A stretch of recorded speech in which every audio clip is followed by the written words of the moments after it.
Dans un monde où les héros sont vénérés et les assassins redoutés de tous, un jeune homme nommé Akira est appelé avec ses camarades à vaincre le roi démon. Alors que tout le monde pense que seul le héros est spécial, avec un statut absurdement élevé pour son niveau, notre assassin cache un grand secret. En réalité, la classe des assassins est bien plus puissante que celle des héros. N'oubliez pas de liker, de commenter « J'aime les chats » pour montrer votre engagement. Nouvel épisode d'anime de la saison chaque semaine. Par une nuit pluvieuse, sur le toit d'un château, un assassin se préparait à tuer sa victime. En vérifiant le fil de sa lame, il sentit une présence étrange. En se retournant, il vit un homme au sommet du château. Au début, il pensa qu'il s'agissait d'un collègue assassin ordinaire. Cependant, lorsqu'il regarda son visage, il vit qu'il s'agissait du tueur silencieux. Même s'il sentait qu'il n'était pas de taille face au tueur silencieux, il ne recula pas, affirmant qu'il ne pouvait pas abandonner sa cible. Rapidement, il se mit à courir sur le toit, démontrant sa vitesse. Lorsqu'il lança ses couteaux, le tueur silencieux les absorba et les esquiva avec facilité et puissance. Face à face, les deux hommes coururent l'un vers l'autre sans hésiter. Armé d'épées, le tueur silencieux se montra bien plus agile et puissant que son adversaire, qui d'un coup précis vit son épée projetée en l'air. Désarmé, il tenta d'utiliser à nouveau son kuné pour porter le coup fatal. Sans succès, le tueur silencieux a vu l'opportunité et s'est placé derrière lui. Après de nombreux coups, il a continué à résister autant qu'il le pouvait. Mais lorsqu'il a été détruit par le tueur, son épée, qui était encore dans les airs, est retombée sur sa poitrine. Après avoir achevé son adversaire, le tueur silencieux descendit dans la chambre de sa victime pour la tuer sans pitié. À l'école, les élèves discutent de l'entraînement au combat à l'épée, jusqu'à ce que l'un d'eux aperçoive Akira, qui est en train de lire sur son téléphone portable. Il est interrompu par un camarade qui lui demande s'il aime aussi ces trucs d'isekai. Akira répond qu'il aime tout ce qu'il peut lire gratuitement. Il se montre introverti et n'aime pas trop attirer l'attention. Les élèves qui l'ont aperçu affirment ne même pas se souvenir qu'il faisait partie de leur classe. En entendant la conversation des élèves, Akira avoue être impressionné qu'ils soient venus lui parler à l'école, car personne ne le remarquait. Soudain, une tache sombre apparaît au plafond de la salle. Plusieurs lignes en sortent et entourent tout le sol sur lequel les élèves marchent. Les lumières sont devenues violettes, et Akira a rapidement compris qu'il s'agissait d'une sorte de portail. Plus tard, il découvrirait qu'il s'agissait d'un cercle magique, qui les avait téléportés dans un palais d'un autre monde. Une fois arrivés, les élèves étaient perplexes face à ce qui se passait. Un vieil homme à la barbe blanche, qui portait un monocle, ouvrit les portes royales en disant que sa majesté voulait leur parler. Une fille se demanda s'il s'agissait d'un fantasme. Mais elle fut rapidement interrompue par le vieil homme qui demanda le silence. Le roi est apparu et a dit aux élèves qu'il se trouvait dans un monde appelé Morrigan et que le royaume dans lequel il se trouvait s'appelait Hetz, la plus grande nation du continent humain. Les élèves interrogèrent le roi sur l'expression « royaume humain ». Il expliqua que leur monde était attaqué par des démons et révéla que seul un héros d'un autre monde avait le pouvoir de vaincre le seigneur démon, le plus puissant d'entre eux. Akira vit immédiatement la similitude avec les histoires de Zekai, ce qui le rendit encore plus enthousiaste. L'homme a alors déclaré qu'ils allaient identifier le héros parmi les élèves. Ce qui les a surpris. Ils devaient pour cela poser la main sur une boule de cristal qui se trouvait au centre du palais. Un élève s'est précipité désespérément pour être le premier. Le vieil homme donna les instructions, en disant que pour découvrir sa classe, il devait dire « statue » mentalement. À sa grande surprise, une feuille magique est apparue, indiquant qu'il n'était pas le héros. Mais le vieil homme lui a dit que même s'il n'était pas le héros, il avait de bonnes statistiques qui pourraient le transformer en légende. Alors que les élèves passaient, l'homme a indiqué que même sans toucher la boule de cristal, ils pouvaient voir leurs statistiques par eux-mêmes, en prononçant mentalement le mot « statue ». Le camarade d'Akira affirme être un magicien du vent et lui demande quelle est sa classe. Akira répond qu'il est de la classe des assassins. Son camarade lui dit que cette classe lui convient parfaitement. Akira analyse ses statistiques tout seul, en prononçant mentalement le mot « statue ». Et il se rend compte que ses pouvoirs sont bien supérieurs à ceux de ses camarades. Le héros est enfin révélé. Son nom est Sator. Le vieil homme révèle que les gens ont environ 500 points de puissance, mais que le héros en a le double. Malgré tout, Akira est encore impressionné par ses capacités. Ses pouvoirs sont étrangement élevés pour un assassin. Lorsqu'on lui demande de révéler ses statistiques à tout le monde, il hésite car elles sont très anormales.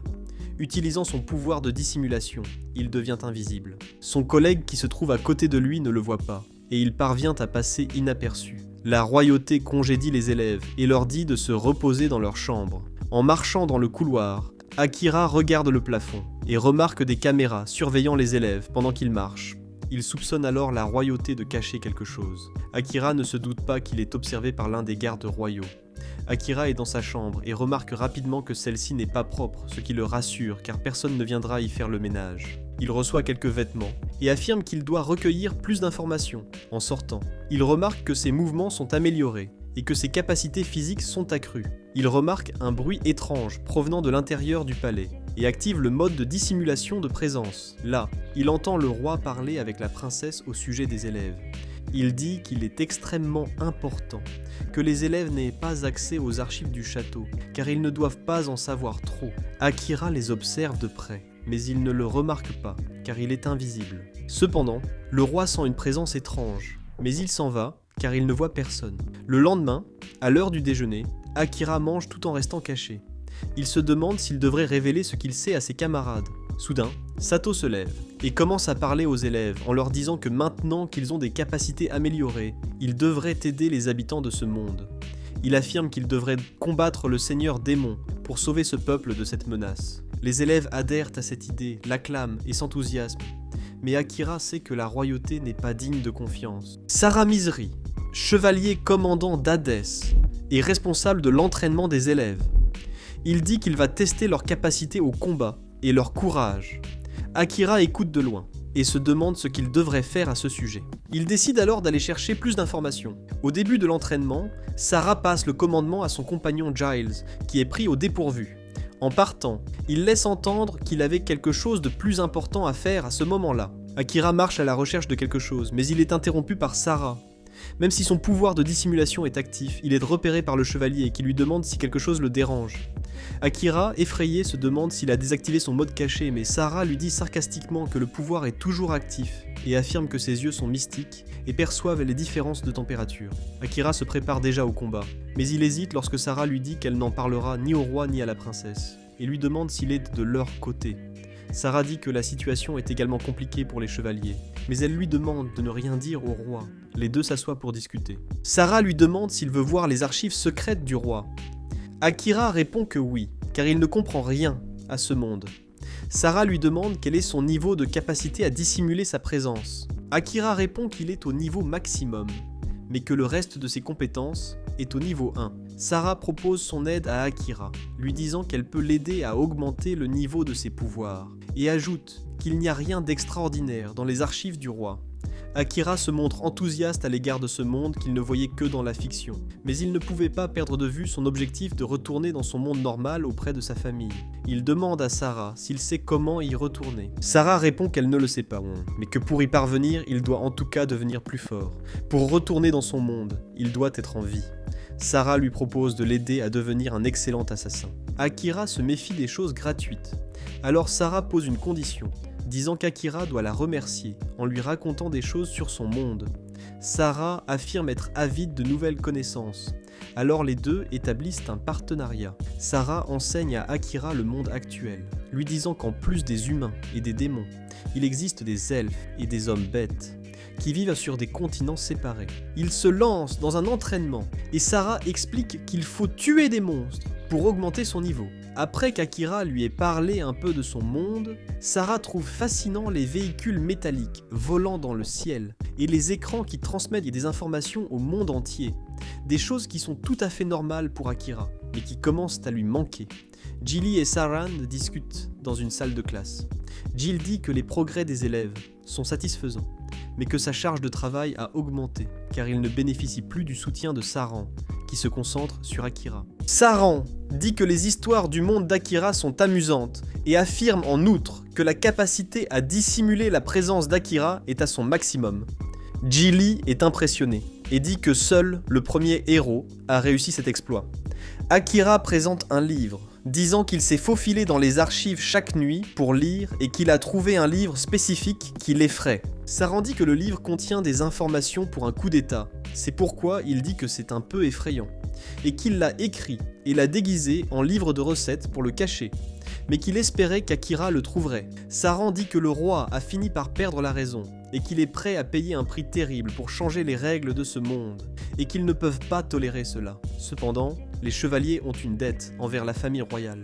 Akira a déclaré qu'en lisant le livre, il avait remarqué que Saran cherchait à mettre fin pacifiquement au règne, et qu'il aurait été plus facile pour Akira de simplement le tuer quand il en avait eu l'occasion, puisqu'il n'avait aucun lien avec ce monde. Saran dit qu'Akira a fait le bon choix en ne tuant pas, car le fardeau de tuer quelqu'un est lourd, et même si la classe d'Akira est celle d'assassin, il n'est pas obligé de tuer qui que ce soit. Il a également déclaré que s'il voulait retourner dans son monde, il ne devait pas verser de sang. Akira acquiesce en disant que sa famille serait déçue s'il était un assassin. Saran exprime clairement son admiration pour Akira et ses décisions, car il s'est révélé être un homme qui ne se laisse pas influencer par les autres. Et seuls les hommes forts ont cette capacité. Saran souhaite qu'Akira l'aide à mener à bien son coup avant de retourner dans son monde.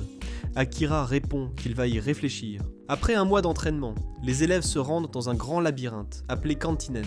Ils sont acclamés par les citoyens, comme des héros. Akira regarde de loin dans la foule, et aperçoit une fille qui le fixe. Il se transporte rapidement derrière elle, et lui demande pourquoi elle le regarde ainsi. La fille répond qu'ils sont traités comme des héros, mais qu'ils ne savent pas qu'elle a été sacrifiée pour les amener dans ce monde. Akira l'interroge, ignorant tout sacrifice, mais elle lui tourne le dos, en disant qu'elle a l'impression que ce n'est pas la dernière fois qu'ils se verront. Arrivés au labyrinthe, ils sont confrontés à de nombreux pièges et monstres à combattre. Encerclés, Akira dit à Saran qu'il est temps de battre en retraite. Saran accepte, prend son épée et utilise son pouvoir destructeur pour tuer les monstres qui se trouvent sur leur chemin. En montant les escaliers, il tombe sur un autre groupe de monstres. Sator se souvient d'une grenade qui éloigne les monstres et tente de l'utiliser pour les vaincre, mais elle n'a aucun effet et un minotaure les attaque. Voyant cette situation, Akira tente de sauter sur le minotaure et de lui enfoncer son épée dans la tête, mais son épée se brise. Akira recule, le groupe semble perdu. Sator se demande qui va les sauver alors qu'il était blessé. Akira répond qu'ils n'ont pas besoin de héros et qu'ils peuvent se sauver eux-mêmes. Remarquant que Sator se comportait de manière étrange, Akira comprend qu'il a été maudit et appelle immédiatement une désenvoûteuse qui lève la malédiction. Pour se sauver et sauver le groupe, Akira dit à Saran qu'il veut essayer un coup spécifique. Saran accepte et ils se préparent à l'exécution. Soudain, une lumière apparaît au-dessus du Minotaure et une rafale de puissance est lancée sur lui. Derrière lui, Akira se prépare à la magie. Le pouvoir d'Akira s'appelle la magie des ombres. Il crée une ombre sous le Minotaure qui tente de s'échapper. Mais celui-ci est touché par des épines noires et attiré par l'ombre d'Akira. Avec l'aide de Saran, Akira parvient à accomplir son exploit. Saran reconnaît son beau travail, disant que c'est grâce à Akira qu'ils ont réussi à s'en sortir vivants. Saran dit n'avoir jamais entendu parler de cette compétence bonus qu'Akira a exécutée. Elle est très puissante, mais aussi difficile à contrôler, car elle consomme beaucoup d'énergie. Il est averti de ne l'utiliser qu'en cas de nécessité. Saran offre un katana à Akira, qui lui demande pourquoi il ne le donne pas au héros. Saran répond que le héros possède déjà son épée sacrée, et que le roi remarquerait s'il portait le katana, car il l'a volé dans l'arsenal royal. Akira demande quel était le nom du katana. Le nom est inscrit près de la poignée, dans une langue qu'il est impossible de lire. Sur la lame, il est écrit qu'elle appartenait au dieu de la lame nocturne, et un message dit « J'espère que cela te parviendra, mon successeur, et te guidera dans les moments difficiles », ce qui éveille la curiosité d'Akira et de Saran. Saran dit avoir une idée de qui a jeté le sort sur Sato, la princesse. Akira part à sa recherche et la trouve en train de jeter un autre sort dans sa chambre. Il entre par la fenêtre et coupe le cristal maudit en deux. La princesse lui demande qui il est et comment il ose entrer dans ses appartements sans permission. Il lui répond qu'elle n'est rien d'autre qu'une sorcière qui utilise des malédictions pour contrôler les autres. Il lui demande pourquoi et elle répond que tout ce qu'elle fait, c'est pour sa majesté. Akira lui demande pourquoi elle suit ses ordres, mais elle continue d'affirmer qu'elle fait tout pour le roi. Alors il s'en va. Akira dit à Saran qu'il avait raison, et que c'était la princesse qui jetait les sorts.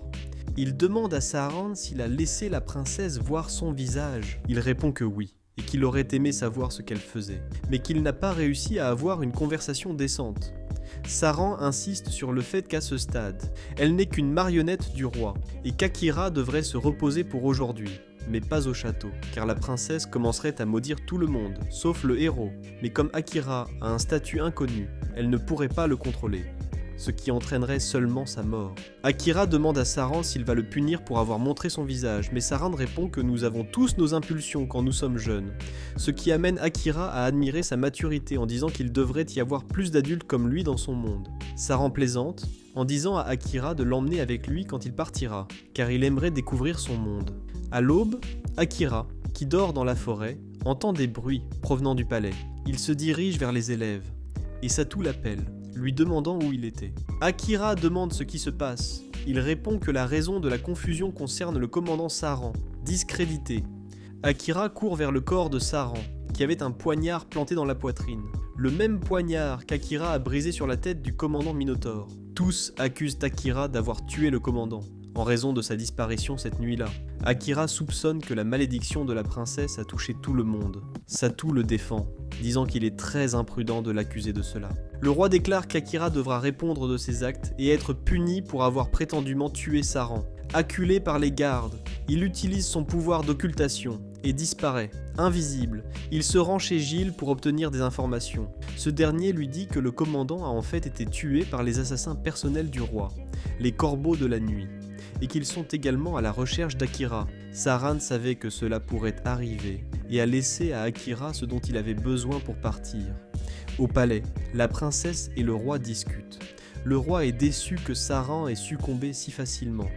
La princesse dit qu'elle a fini d'infliger des malédictions à tout le monde, sauf aux héros, et qu'il ne manquait plus qu'un prétexte pour déclarer la guerre au continent oriental. Le roi ordonne aux corbeaux de la nuit de tuer Akira, en s'enfuyant vers le labyrinthe où il se trouvait auparavant. Il se souvient des conversations qu'il a eues avec Saran avant sa mort. Saran lui donnait des conseils au cas où il aurait besoin de s'enfuir, lui indiquant d'aller au donjon, car il n'y a pas de meilleur endroit pour se cacher que là-bas. Il l'avertit également que l'accès à l'eau y est limité, ce qui rend nécessaire une planification minutieuse du départ. Le donjon est le meilleur endroit pour augmenter son niveau, car plus on s'enfonce dans les profondeurs, plus les ennemis que l'on affronte sont puissants. En entendant ces conseils, Akira demande à Saran pourquoi les gens de ce monde ne se rendent pas au donjon pour augmenter leur niveau. Il répond que le donjon est dangereux et que même cacher sa présence ne fonctionnera pas face à des ennemis dotés d'un odorat et d'une ouïe développée. Cependant, si Akira parvient à améliorer ses compétences d'assassin, il pourra masquer son odeur, ses pas et même la chaleur de son corps. Même si c'est une mission difficile, Saran affirme que tout en vaut la peine, car lorsque vous atteignez le niveau 100, vous débloquez une compétence spéciale qui vous aidera à survivre dans ce monde. Mais avant de se rendre au donjon, Saran dit à Akira de retourner dans le labyrinthe de Cantinen, où il s'était rendu pendant leur entraînement, afin de vaincre les boss qu'il rencontrera tous les 10 étages. Après être entré dans la salle du boss, Akira sait qu'il n'y a plus d'issue tant qu'il n'est pas mort, et dès qu'il aura accompli ses exploits, il verra ses compétences grandement améliorées. Akira suit les conseils de Saran.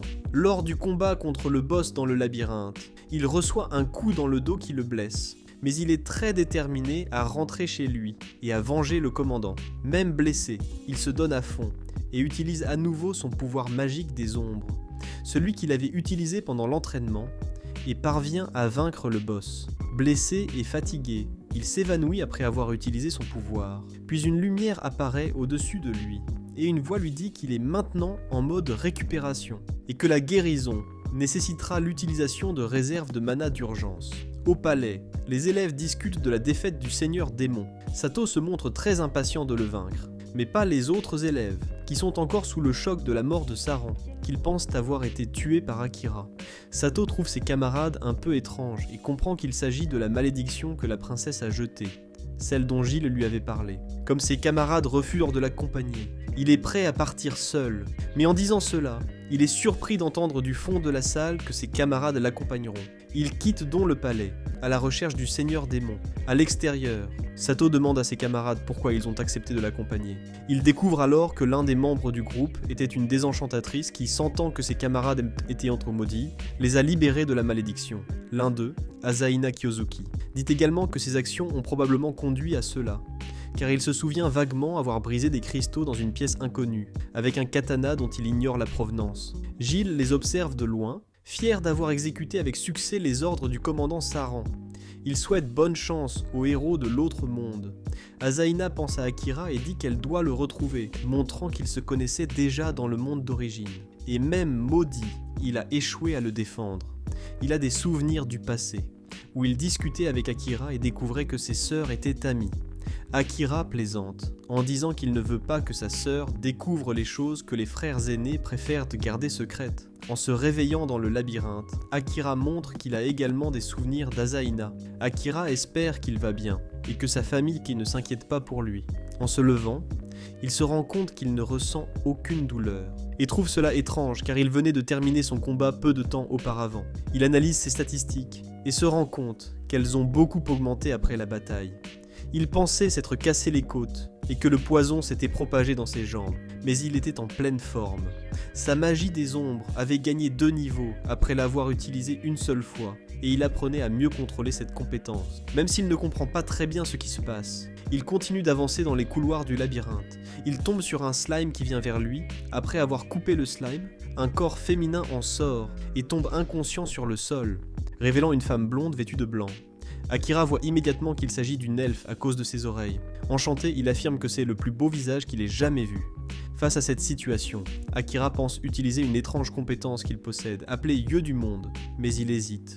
Car cette capacité semble très dangereuse et il évite de l'utiliser. L'elfe se réveille enfin. Akira lui demande comment elle va, et elle répond qu'elle va bien. Comme le pouvoir d'Akira lui permet de voir le monde de manière absolue, il peut voir que l'elfe n'a perdu que 2% de ses points de vie. Et il découvre également qu'elle possède ce pouvoir, ce qui donne lieu à un échange d'informations spirituelles. L'elfe demande où il se trouve.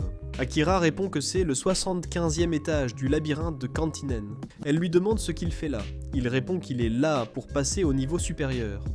Akira sait qu'elle a vu son nom à travers les yeux du monde et la traite d'impolie pour ne pas lui avoir demandé. Fiévreuse, elle s'évanouit sur Akira. À son réveil, l'elfe est à ses côtés et l'aide à se soigner. Il lui donne à manger et l'aide. L'elfe voit le chiffre 69 écrit sur les murs et demande à Akira ce que cela signifie. « Non, ce n'est pas ce que vous pensez, dit-il. Il note toujours les chiffres pour ne pas se perdre dans les étages. » Akira ayant affirmé être au 61e étage auparavant. Elle lui répond qu'elle est descendue chercher plus d'eau. Elle demande à Akira s'il l'a touchée à des endroits inappropriés en la portant. Il répond que non et lui dit de dormir. L'elfe dit qu'elle est de sang royal et se montre reconnaissante envers Akira pour tout ce qu'il a fait pour elle. Lorsqu'il se rend compte que l'elfe s'est endormi, il se repose également, son détecteur de danger allumé. À leur réveil, ils continuent à suivre le labyrinthe. Au 80e étage, même guéri, l'elfe continue à suivre Akira. Il lui demande pourquoi. Elle répond qu'elle suit la même direction. En franchissant la porte d'entrée de la salle du boss, ils se retrouvent face à un fort couvent, révélant un dragon bleu qui crache des flammes sur eux. Ils courent tous les deux rapidement. Akira utilise son pouvoir pour dissimuler sa présence, mais le dragon le repère quand même et le frappe lorsqu'il tente d'attaquer. Il fait comprendre à l'elfe qu'elle doit désormais se protéger seule. Elle lui répond que même s'il possède une force surhumaine, elle n'a pas besoin de sa protection. L'elfe explique que le dragon traque la mana d'Akira et lui demande de la disperser dans l'environnement, une mission qui semble impossible pour Akira.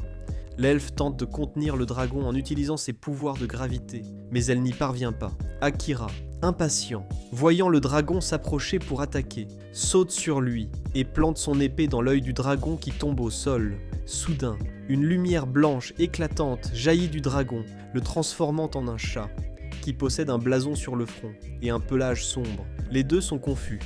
L'elfe dit qu'il est toujours vivant et qu'il possède le pouvoir supplémentaire de métamorphose. Elle ajoute qu'Akira aurait eu beaucoup plus de mal à le combattre s'il s'agissait d'un vrai dragon, et qu'il s'agit en fait d'un monstre appelé Chat Noir. Akira demande comment l'elfe a découvert tout cela.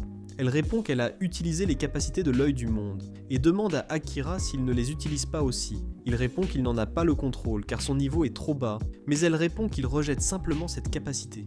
Le Chat Noir se réveille alors et dit qu'il s'est transformé en dragon pour s'amuser avec eux, comme il l'avait déjà fait une fois, mais qu'il a exagéré. Akira est impressionné par la capacité du chat à parler. Il affirme avoir été créé par le seigneur démon, et ne pas être comparable à ces monstres qui agissent purement par instinct, mais être une bête dotée d'une grande intelligence. L'elfe dit sarcastiquement qu'il a lui-même dit être intelligent. Akira répond que oui, il y a des gens comme ça. Le Chat Noir, rabaissant Akira, a dit ce qu'un gamin de moins de 100 ans saurait. Il répond en disant que le chat parle de manière snob et qu'il devrait reconnaître sa situation actuelle, être trop blessé pour bouger. Akira le menace avec ce kunai. Mais avant cela, le chat noir dit avoir un message du seigneur démon, l'appelant à Volcano, la terre des démons, et lui dit qu'il l'attend dans un château, au plus profond de cet endroit. Akira demande au chat comment le seigneur le connaissait, et comment il savait qu'il viendrait dans le labyrinthe. Mais le chat répond qu'il ne le sait pas, et qu'il est incapable de comprendre les grandes pensées du seigneur démon. À la fin, le chat dit que sa mission est terminée, et qu'Akira peut le tuer. Mais Akira refuse en disant que même si les monstres sont considérés comme des ennemis, il ne croit toujours pas vraiment à cette histoire selon laquelle les démons sont mauvais. Le chat demande alors à Akira pourquoi il ne veut pas le tuer. Il répond qu'il aime les chats, et qu'il n'a aucune raison de tuer un chat au pelage si beau. De plus, il pouvait communiquer avec le chat, contrairement aux autres monstres. Le chat dit alors qu'Akira peut se moquer de lui autant qu'il veut, mais préfère-t-il vraiment rester enfermé dans la chambre du chef et mourir de faim ? Akira demande alors au chat s'il existe un moyen de contourner cela, et l'elfe répond qu'il existe une méthode appelée « pacte avec le monstre ».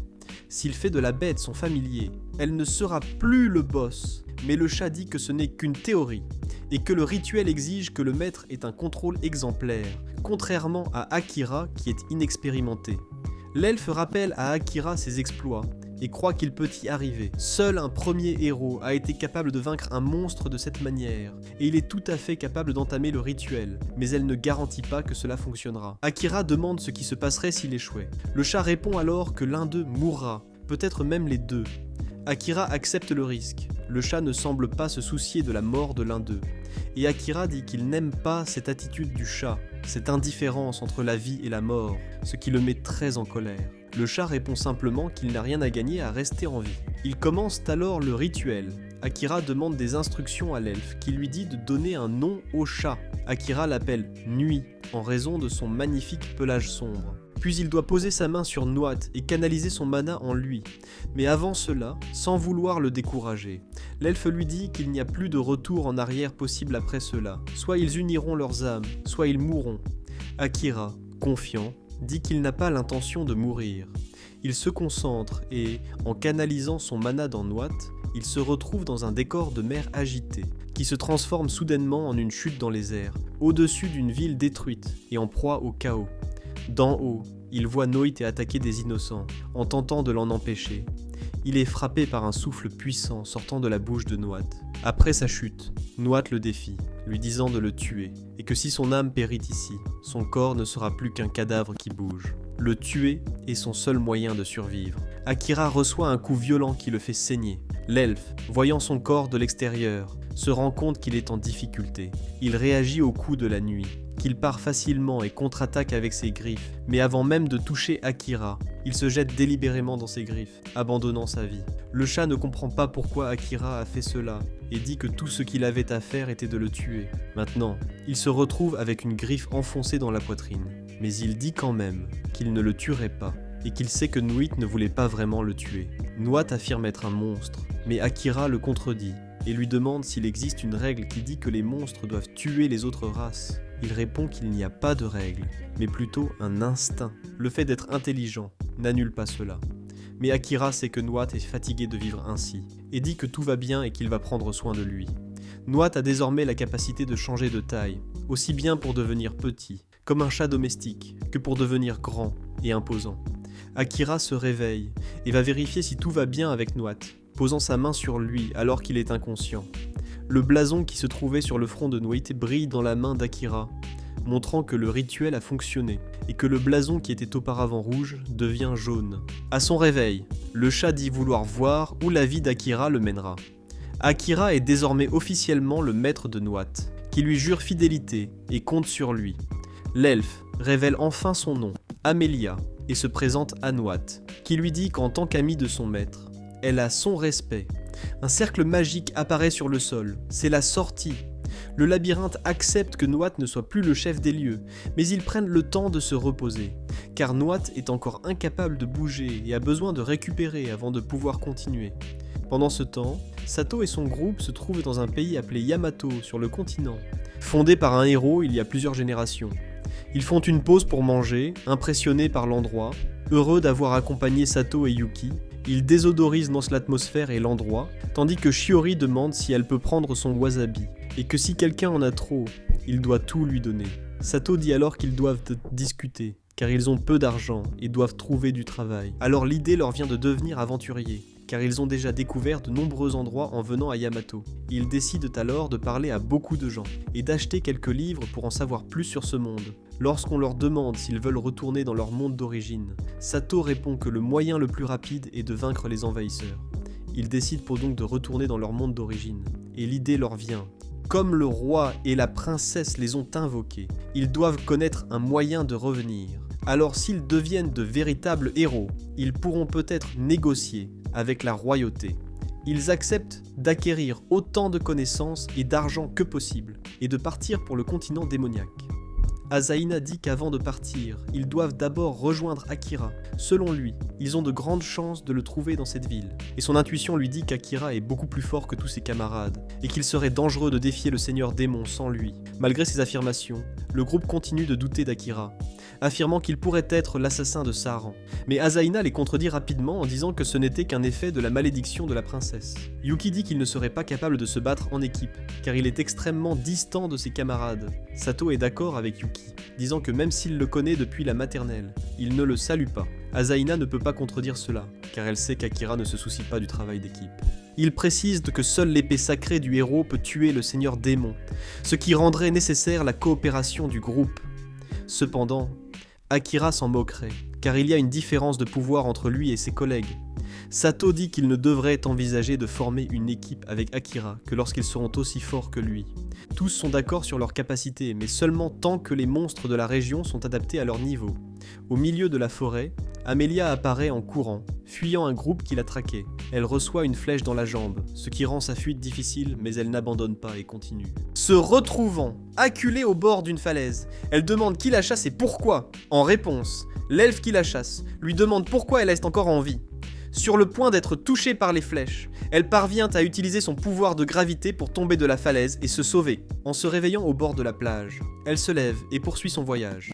Lorsqu'elle rencontre un slime sombre, elle est avalée. Après cela, elle rencontre Akira dans le labyrinthe. Elle raconte tout cela à Akira pendant la nuit, alors qu'il se repose.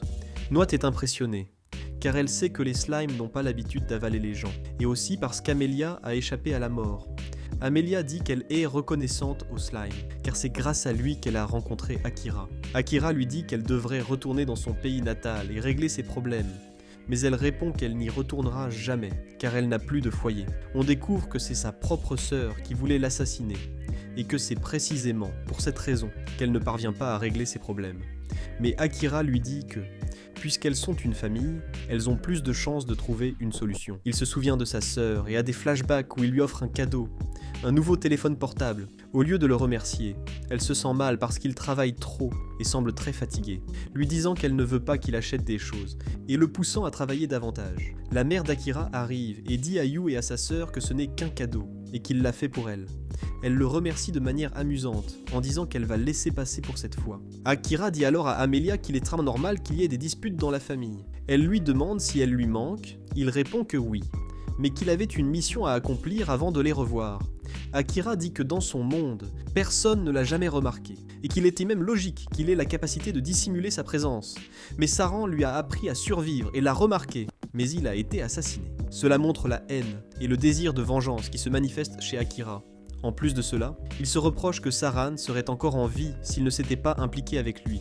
Et tandis qu'il prononce ces mots, ses pouvoirs échappent à son contrôle. Sa soif de sang est évidente. Il affirme qu'il ne quittera ce monde qu'après avoir vengé Saran. Après avoir perdu le contrôle, il s'excuse auprès d'Amelia et Noichi, qui disent à connaître Saran, très célèbre parmi les chevaliers. Réalisant qu'il a alourdi l'atmosphère, il tente d'apaiser les esprits en prenant son gant et en le frappant près du sol. Noichi, instinctivement, essaie de l'attraper en frappant avec sa patte et demande à Akira ce qu'il fait. Akira répond qu'il jouait ainsi avec les chats de son quartier. Amelia, enthousiaste, dit vouloir jouer aussi. Noichi répond « Même toi, Amelia ?» Amelia et Akira commencent à caresser Noichi. Akira dit vouloir prouver à Noichi qu'il ne plaisantait pas quand il disait aimer les chats, tout comme Amelia. Noichi dit à Akira de prendre cela au sérieux et révèle que si l'un d'eux meurt, l'autre meurt aussi, car leurs âmes sont liées. Cependant, il y a un point positif, ils peuvent communiquer par la pensée, quelle que soit la distance. Akira dit en plaisantant que c'est bien plus pratique que les téléphones portables. Amelia dit qu'elle est jalouse de ne pas comprendre qu'elle voulait unir son esprit à celui de Noichi, mais elle murmure qu'en réalité, elle voulait s'unir à Akira. Akira ne l'entend pas du premier coup, mais elle ne répète pas. Prêt à entrer dans le cercle magique, Akira demande à Noichi où le portail les mènera. Noichi ne le sait pas, et dit qu'à l'heure actuelle, seuls quelques démons savent créer et utiliser des cercles magiques. Amelia dit que le cercle de téléportation bleu clair emmène la personne où elle veut aller, et que si les 3 personnes n'en utilisent qu'un, il répondra au souhait de l'une d'entre elles. Akira comprend qu'il s'agit d'un pari, et qu'il est impossible de savoir où ils vont atterrir. Amelia dit que peu importe où ils vont, tant qu'elle est avec lui. Ils se regardent un instant, mais Akira plaisante, en disant qu'elle a besoin de lui pour trouver de la nourriture. Alors ils entrent dans le cercle magique. En entrant, Akira s'interroge, pensant à la possibilité que son souhait de rentrer chez lui se réalise grâce au cercle. Mais il reste concentré, écartant immédiatement cette pensée, affirmant qu'il ne peut pas encore réaliser son souhait. Une fois téléporté, il se retrouve face à un arbre immense que Noichi appelle l'arbre sacré, et ils réalisent alors qu'ils sont arrivés à l'endroit souhaité par Amelia, sur le continent appelé Forest, le pays des elfes. Même s'ils se sont retrouvés loin, Akira dit que ce n'est pas un mauvais endroit, mais Amelia, désespérée, dit qu'elle ne voulait pas encore y retourner. Pendant ce temps, au sommet de l'arbre, un elfe pointe son arc vers Amelia et tire.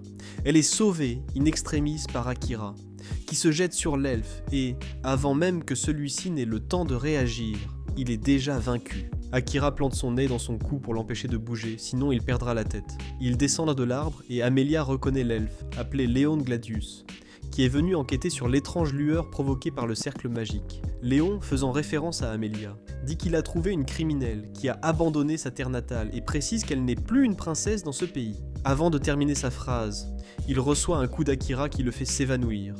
Akira dit qu'il déteste les types qui disent des choses qui ne leur ont pas été demandées. Amelia remercie Akira, mais ils se rendent compte qu'ils sont déjà encerclés par des elfes. Sa sœur Kilika apparaît et se dit impressionnée par le courage d'Amelia d'être revenue tard ici. Kilika traite sa sœur de fille peinte de la peste et dit qu'elle paiera pour ses crimes. Un flashback sur l'histoire d'Amelia montre sa vie de princesse. Alors qu'elle se promenait dans la campagne, des gardes la suivaient. Elle leur demande de la laisser continuer seule à partir de là, mais ils refusent Mandy pour des raisons de sécurité. En regardant la forêt devant elle, elle aperçoit sa sœur Kilika qui s'entraîne avec ses soldats. Elle désarme facilement les 3 hommes, faisant preuve d'une habileté extraordinaire.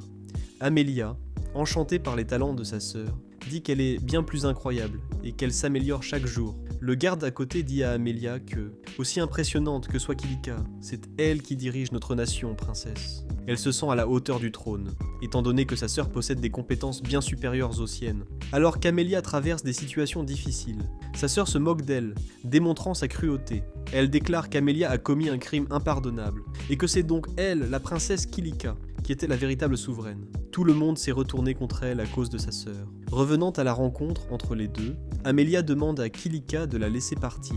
Cependant, Kilika refuse, l'offensant. Akira la défend, demandant à Kilika de faire attention à ses paroles. Elle demande qui est Akira et pourquoi il défend une criminelle. Il répond qu'il n'est qu'un assassin de passage, qu'il l'a rencontré récemment. Kilika dit qu'en ayant blessé Léon, la liste des crimes d'Amelia va s'allonger. Perplexe, Akira demande quel crime Amelia a commis.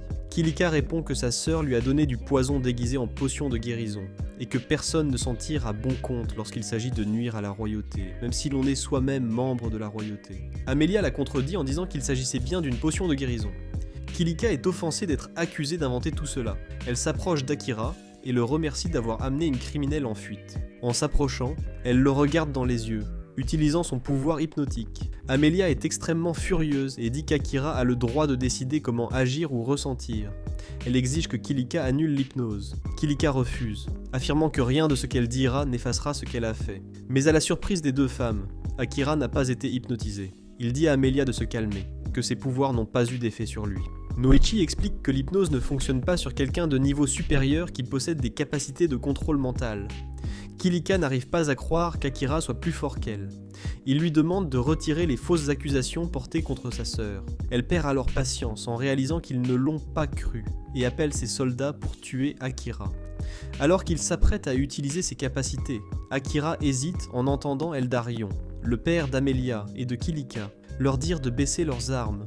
Il demande à Kilika ce qui se passe. Elle ne s'attendait pas à ce que son père revienne si tôt. En remarquant que tous les soldats la protègent en disant qu'elle a raison et que c'est la faute d'Amelia, Eldarion se rend compte que Kilika a utilisé son pouvoir d'hypnose sur eux. Eldarion ordonne à Kilika de lever l'hypnose et lui dit qu'elle sera punie plus tard.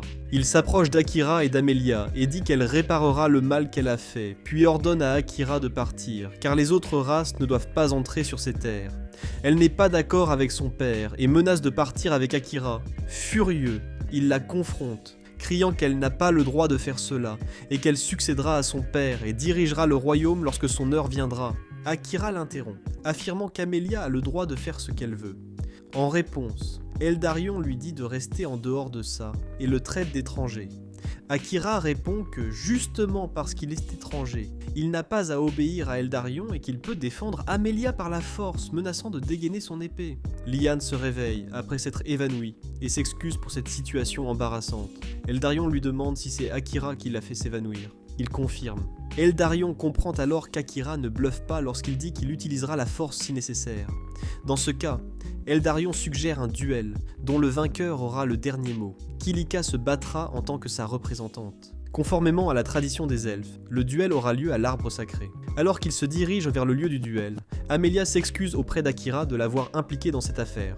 Il lui dit de ne pas s'inquiéter, qu'il est responsable de ses propres actes. Il profite de l'occasion pour lui demander la signification de l'insulte « fille de la peste » que sa sœur lui lançait si souvent.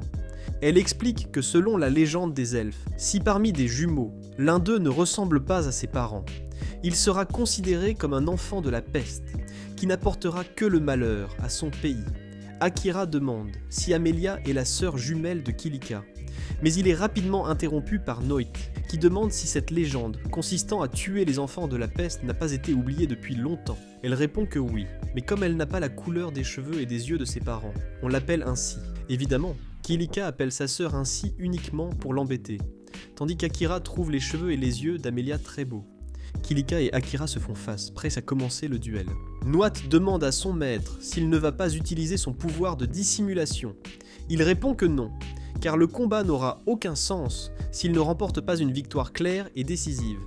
Amelia chuchote à Akira qu'elle est la meilleure épéiste du peuple elfique, mais il ne semble pas s'en soucier outre mesure. De l'autre côté, Eldarion dit à Kilika de ne pas le décevoir et de remplir son devoir en tant que membre de la royauté. Sur le point de commencer, Kilika demande à Akira s'il pense pouvoir la vaincre sans utiliser son épée. Il répond alors que ce serait très dangereux, car il risquerait de la tuer. Le combat commence, et même si Kilika est très habile, Akira prend l'avantage en esquivant ses coups. Akira remercie Amelia d'avoir montré sa colère et de le soutenir sincèrement, et lui fait clairement comprendre qu'après avoir vaincu Kilika, elle sera libre de faire ce qu'elle veut. Pendant qu'ils se battent, Noat et Amelia discutent des compétences de chacun. Elle dit que la magie de la tornade est la seule que Kilika maîtrise et peut utiliser. Déjà émotionnellement déstabilisée, Kilika est complètement dominée par Akira, qui lui demande si elle ne peut pas faire la paix avec Amelia. Kilika répond qu'elle ne fera pas la paix avec quelqu'un qui lui a tout pris. Puis, totalement contrôlée par ses émotions, elle explose et se jette sur Akira, au milieu des rafales de vent qu'elle lance. Akira demande à Noit de protéger Amelia, qui pourrait à tout moment être blessée par le manque de contrôle de Kilika. Pendant le combat, Kilika se souvient de son passé d'enfant. Amelia était envoyée par les dieux et choisie pour être princesse. Cela a clairement dérangé Kilika, qui a commencé à envier sa sœur dès son plus jeune âge. Depuis le jour où Amelia a été déclarée héritière du trône, tout le monde a cessé de s'intéresser à Kilika. Au milieu des vents violents, Yann arrive avec une branche de l'arbre sacré qui possède des pouvoirs de purification, et la remet à Amelia. Amelia jette alors la branche en l'air, ramenant tous les soldats qui avaient été hypnotisés. Lorsqu'ils reprennent conscience, tous reconnaissent Amelia comme leur princesse, ce qui augmente encore plus la haine de Kilika. Voyant Kilika perdre le contrôle, Akira se rend compte qu'il va devoir utiliser sa magie des ombres pour sauver tout le monde. Il lance alors son sort contre elle, qui tente de résister en utilisant sa magie du vent, mais sans succès. La magie de Kilika est sur le point de la consumer, alors il intervient pour ne pas la tuer. Au lieu de la consumer, les ombres reviennent vers lui. Elle se rend alors compte qu'Akira a hésité à la tuer et passe à l'attaque, pensant avoir une chance, mais elle est projetée loin par Akira. Il dit comprendre la douleur de Kilika et tente de la réconforter en lui disant que ce qu'elle dit est faux. Les gens lui prêtent attention et l'admirent, mais elle insiste pour ne pas croire ses paroles, ni celles d'Amelia, et demande qu'on lui inflige rapidement sa punition. Au moment où elle dit cela, son père répond que c'est lui qui devrait être puni, et qu'Amelia ne lui a rien pris, que tout était de sa faute. Kilika est confuse et dit à son père d'arrêter de dire des bêtises, mais il lui montre qu'en réalité, Kilika était sous l'effet d'un sortilège d'oubli. Une fois libérée de ce sort, elle se souvient de son enfance, lorsqu'elle était motivée pour augmenter sa force et ses capacités. Elle se rend alors à l'entrée du labyrinthe et envisage d'y entrer pour entraîner ses capacités jusqu'au 3e étage. Cependant, une personne mystérieuse lui remet une sorte de sphère et lui promet que cela invoquera des monstres parfaits pour lui permettre de monter rapidement de niveau. En arrivant dans le labyrinthe, elle jette cette sphère au sol, ce qui fait apparaître d'innombrables monstres bien plus forts qu'elle. Désespérée, elle tente de s'enfuir, mais les monstres la poursuivent hors du labyrinthe. Déterminée à les affronter pour défendre son peuple, elle est distraite en entendant l'appel de Lion, qui lui dit de se protéger. Au moment où Lion s'approche, il est frappé par un monstre qui lui transperce le ventre et il meurt. Son père révèle que pour sauver Kilika de ce traumatisme, il lui a fait oublier sa mort car la culpabilité l'a rongé complètement. Heureusement, Amelia a appris à créer 2 compétences magiques, la gravité et la résurrection, et a ressuscité Lion. Le sentiment de rejet que Kilika ressentait était dû au fait que tout le monde avait peur qu'elle découvre la vérité. L'atmosphère est devenue tendue, et même son père a dû lui cacher la vérité. Son père lui a dit que si elle prouvait qu'elle était digne de la royauté dans ce duel, elle pourrait garder la tête haute sans dépendre de l'hypnose. Fort de cette confiance, il aurait pu lui révéler la vérité, mais il a finalement dû le faire d'une manière inattendue. Lion a déclaré qu'il voulait séparer les deux, avant que la haine de Kilika ne grandisse davantage. C'est pourquoi il a aidé à exiler la princesse Amelia. Même s'il pensait que Lion était hypnotisé, celui-ci avait été guéri par une feuille de l'arbre sacré, ce qui le rendait immunisé contre l'hypnose. Les efforts incessants de Kilika pour s'améliorer ont impressionné Lion, qui n'a pas pu se résoudre à l'en empêcher. À la fin, Kilika réalise qu'elle a confondu considération et négligence, et qu'elle a rejeté toute la faute sur sa sœur, pour quelque chose qu'elle avait réparé. Sa sœur, malgré tout, a fait preuve de compassion et lui a pardonné, disant qu'elle la considérait comme incroyable, gentille, attentionnée et pure de cœur, et finalement, les deux se sont réconciliés. Après cela, Eldarion a organisé une fête de bienvenue pour Akira, Amelia et Noit, et a clairement montré qu'il était un homme de parole en libérant Amelia pour qu'elle fasse ce qu'elle voulait. Eldarion interroge Akira sur la suite de ses projets. Il répond qu'il se rendra sur le continent des hommes bêtes, car son familier lui a dit que c'était l'endroit idéal pour acquérir et entretenir des armes. Après la fête, Akira et Amelia se retrouvent qu'au seul. Elle lui dit qu'elle ira où il ira et qu'ils resteront ensemble pour toujours. Il accepte sans hésiter, tandis que Noat les observe de loin et dit qu'ils sont comme des enfants. Pendant ce temps, Sator et son groupe naviguent en haute mer. Ils ont quitté Hamato, car les monstres étaient désormais en dessous de leur niveau, et ils ont le même objectif qu'Akira, à savoir se rendre sur le continent des hommes bêtes, ce qui laisse entendre qu'ils se rencontreront bientôt. Le lendemain, au pays des elfes, Akira, Amelia et Noat font leurs adieux à la royauté. L'atmosphère était calme, le vent soufflait entre les arbres géants et la lumière traversait les feuilles, rendant tout brillant. Avant leur départ, Eldarion s'approche et explique qu'une vague d'enlèvement sévit dans la région. Il venait de rentrer d'une inspection personnelle sur le sujet. Eldarion se montre inquiet, craignant qu'il arrive quelque chose à sa fille, et ordonne donc à quelques soldats d'accompagner le groupe jusqu'à la sortie du territoire elfique. En chemin, Akira remarque que Noat est très agité en présence des elfes. Noat commente que peu de gens acceptent les démons et les monstres, et qu'il a donc dû faire semblant d'être un simple chat domestique.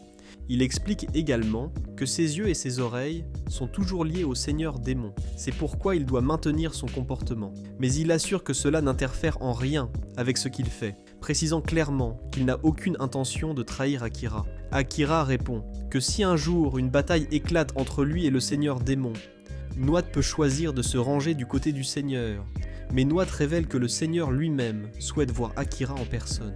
Amelia commente que le seigneur veut peut-être simplement être son ami, et Noat acquiesce en disant que c'est possible. Après tout, ce qu'Akira a fait lors de la dernière bataille a certainement attiré l'attention du seigneur démon. Personne d'autre n'utilise la magie des ombres, et Akira non seulement la maîtrise, mais s'empare également. Il dit qu'il a agi ainsi dans le feu de l'action, car il avait peur que la magie engloutisse Kilika. Soudain, Akira ressent quelque chose d'étrange, et crie à la calèche de s'arrêter. Son don de détection de présence a capté quelque chose venant de la forêt. Peu après, au loin, des voix s'élèvent parmi les arbres, ordonnant à tout le monde de ne pas bouger, car ils ont un otage. Les ravisseurs ordonnent à tout le monde de s'attacher les uns aux autres, mais lorsqu'ils aperçoivent Amelia, ils sont euphoriques d'avoir capturé une princesse elfe. Ils disent que ce sera un beau cadeau pour le seigneur Grain, leur roi. En silence, Akira active le mode caché et, en quelques secondes, les met tous facilement à terre. Après avoir arrêté les ravisseurs, il commence à interroger l'un d'eux, lui demandant qui est ce Lord Grain et s'il est à l'origine des enlèvements. Ils finissent par révéler que Grain est un membre de la famille royale d'Uruk, la plus grande nation des peuples Fera, un homme puissant et dangereux qui aurait ordonné les enlèvements afin d'étendre son domaine. Akira ordonne alors aux soldats d'Eldarion de revenir, emmenant avec eux les ravisseurs capturés. Techniquement, cela constitue une désobéissance à l'ordre du roi.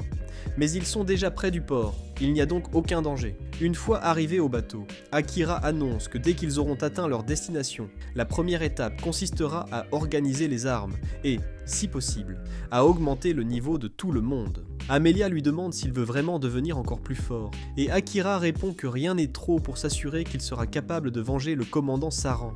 Noit commente que la ville portuaire possède un labyrinthe où ils pourront augmenter leur niveau. Comme le voyage va durer quelques jours, tout ce qu'ils peuvent faire est de se détendre et de profiter du temps. Amelia semble enthousiasmée par l'idée du voyage, imaginant le coucher de soleil avec Akira, le ciel étoilé et d'autres scènes romantiques qui n'existent que dans son imagination. Pendant ce temps, Akira est en train de lire.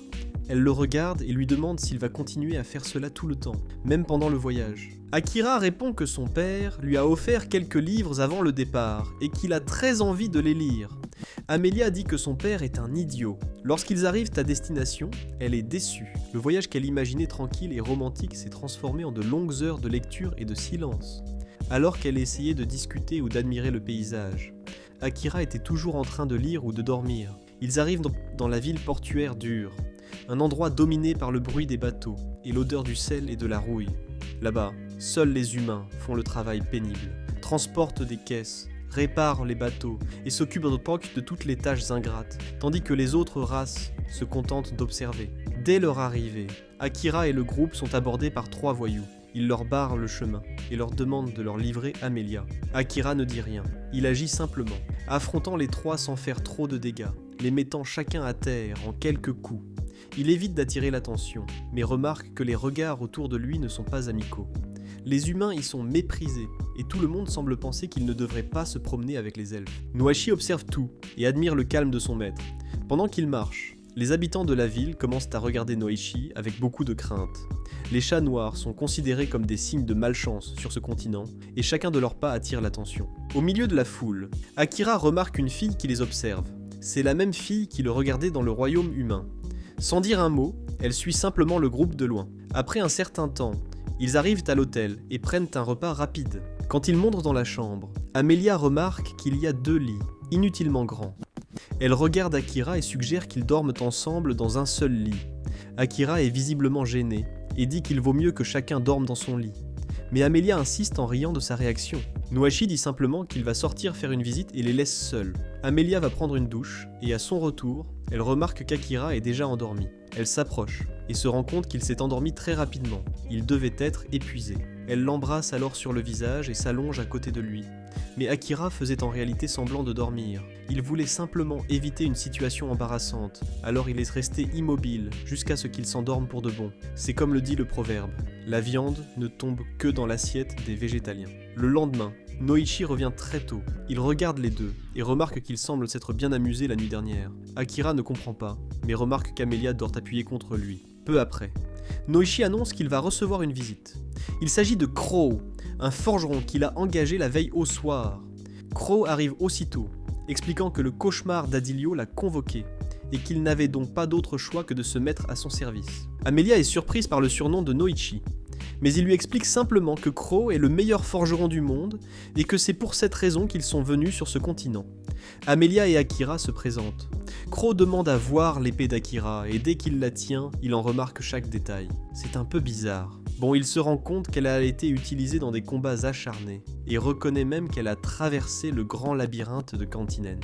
Akira lui demande s'il peut la réparer. Crow répond que oui, mais qu'il a besoin d'un budget et des matériaux appropriés.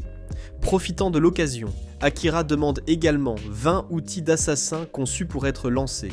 Crow le regarde et lui dit que, comme il semble inexpérimenté, il va probablement gaspiller le potentiel des armes qui seront forgées. Amelia le défend, mais Akira reconnaît simplement que Crow n'a pas tout à fait tort. Noite fait remarquer que Crow est peut-être forgeron aujourd'hui, mais qu'il a déjà fait partie du groupe du dernier héros, et qu'il s'y connaît très bien en matière de combat.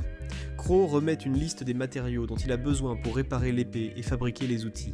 Il dit de l'appeler quand tout sera prêt et emporte l'épée d'Akira avec lui. Noite fait remarquer que malgré son caractère rude, Crow est le meilleur forgeron au monde et qu'il n'y a personne de plus fiable pour ce genre de travail.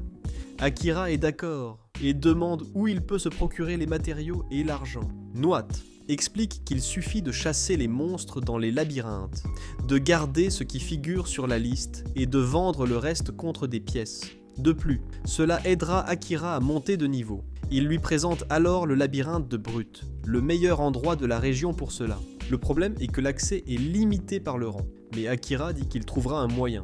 Amelia dit qu'elle veut sortir un moment, prétextant qu'elle doit parler à Crow. Akira demande à la Noite de la suivre, pendant qu'il va vérifier certaines choses avant de se rendre au labyrinthe. Amelia trouve Crow dans son atelier, et ils commencent à discuter. Elle dit qu'elle est au courant pour le groupe du héros précédent, et que seuls le héros et l'homme bête sont revenus vivants du combat contre le seigneur démon. Crow pense qu'elle est venue se disputer avec lui pour avoir abandonné l'un des elfes qui est mort. Mais Amelia nie, elle veut devenir plus forte et pouvoir se battre aux côtés d'Akira sans être un fardeau. Crow refuse, disant que tous les disciples qu'il a eus ont fini par s'enfuir ou s'effondrer. Mais Amelia insiste, disant qu'elle n'est pas comme eux.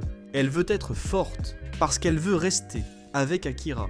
À ce moment-là, Noite apparaît. Crow le regarde et lui dit qu'il n'accepte que les demandes de réparation et de forge d'armes, rien d'autre. Mais Noite répond que c'est exactement ce qu'il a demandé. Et Amelia parle en son nom, montrant qu'elle n'a pas l'intention d'abandonner.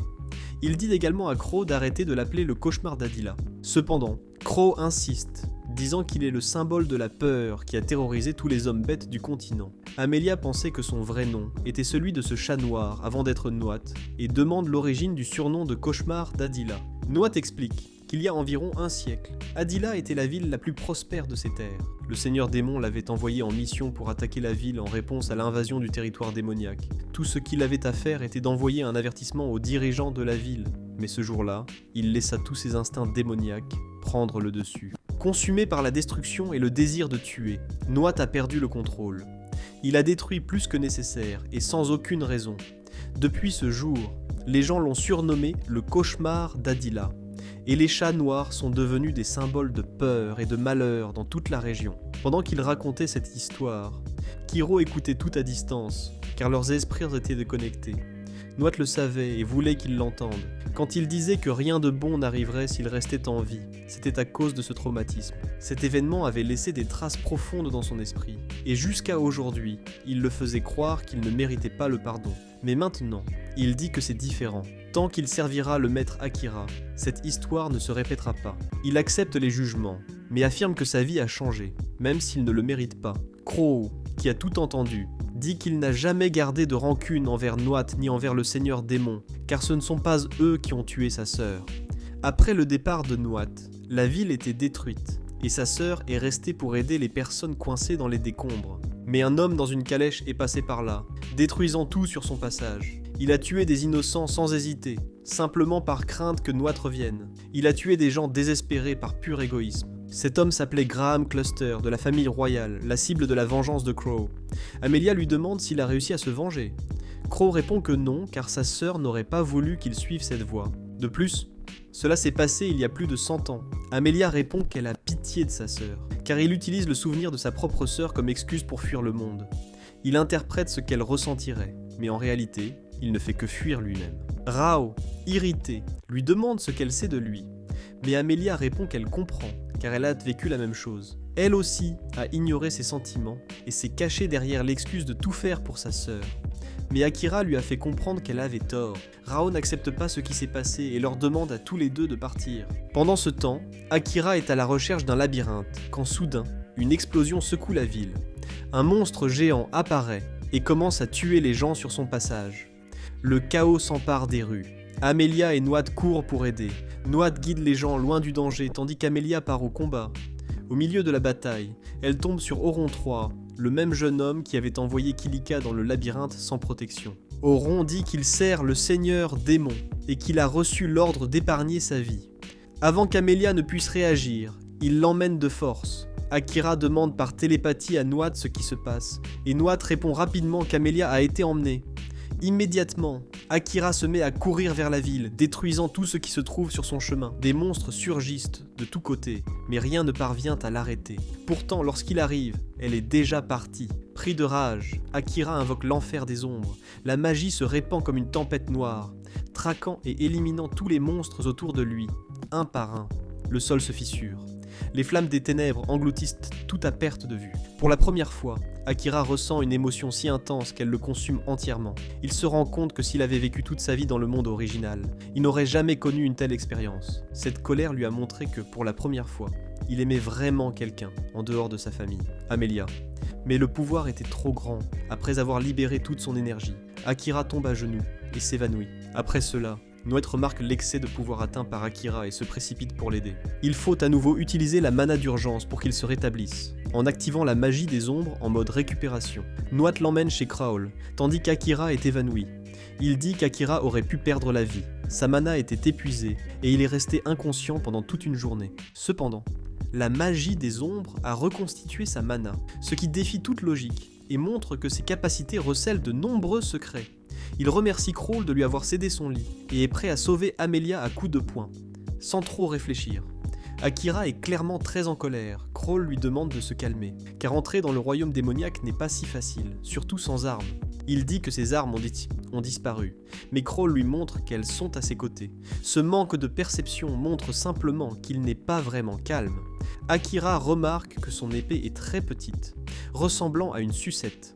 Crawl explique que les armes plus petites sont beaucoup plus faciles au poignet qu'à utiliser pour les assassins. Akira remercie Crawl d'avoir amélioré les armes, puis il lui remet une bague qui guidera Akira vers celle qu'il souhaite retrouver, Amelia. Et la poche a été fabriquée par le troisième héros, qui dit « Je serai ton guide ». Ils se rendent vite compte qu'Amelia n'était pas emmenée vers le royaume démoniaque, mais vers le labyrinthe brut. Akira et Noit partent alors. Noat dit à son maître de faire attention à la façon dont il utilise ses pouvoirs, car si Akira meurt, il mourra aussi.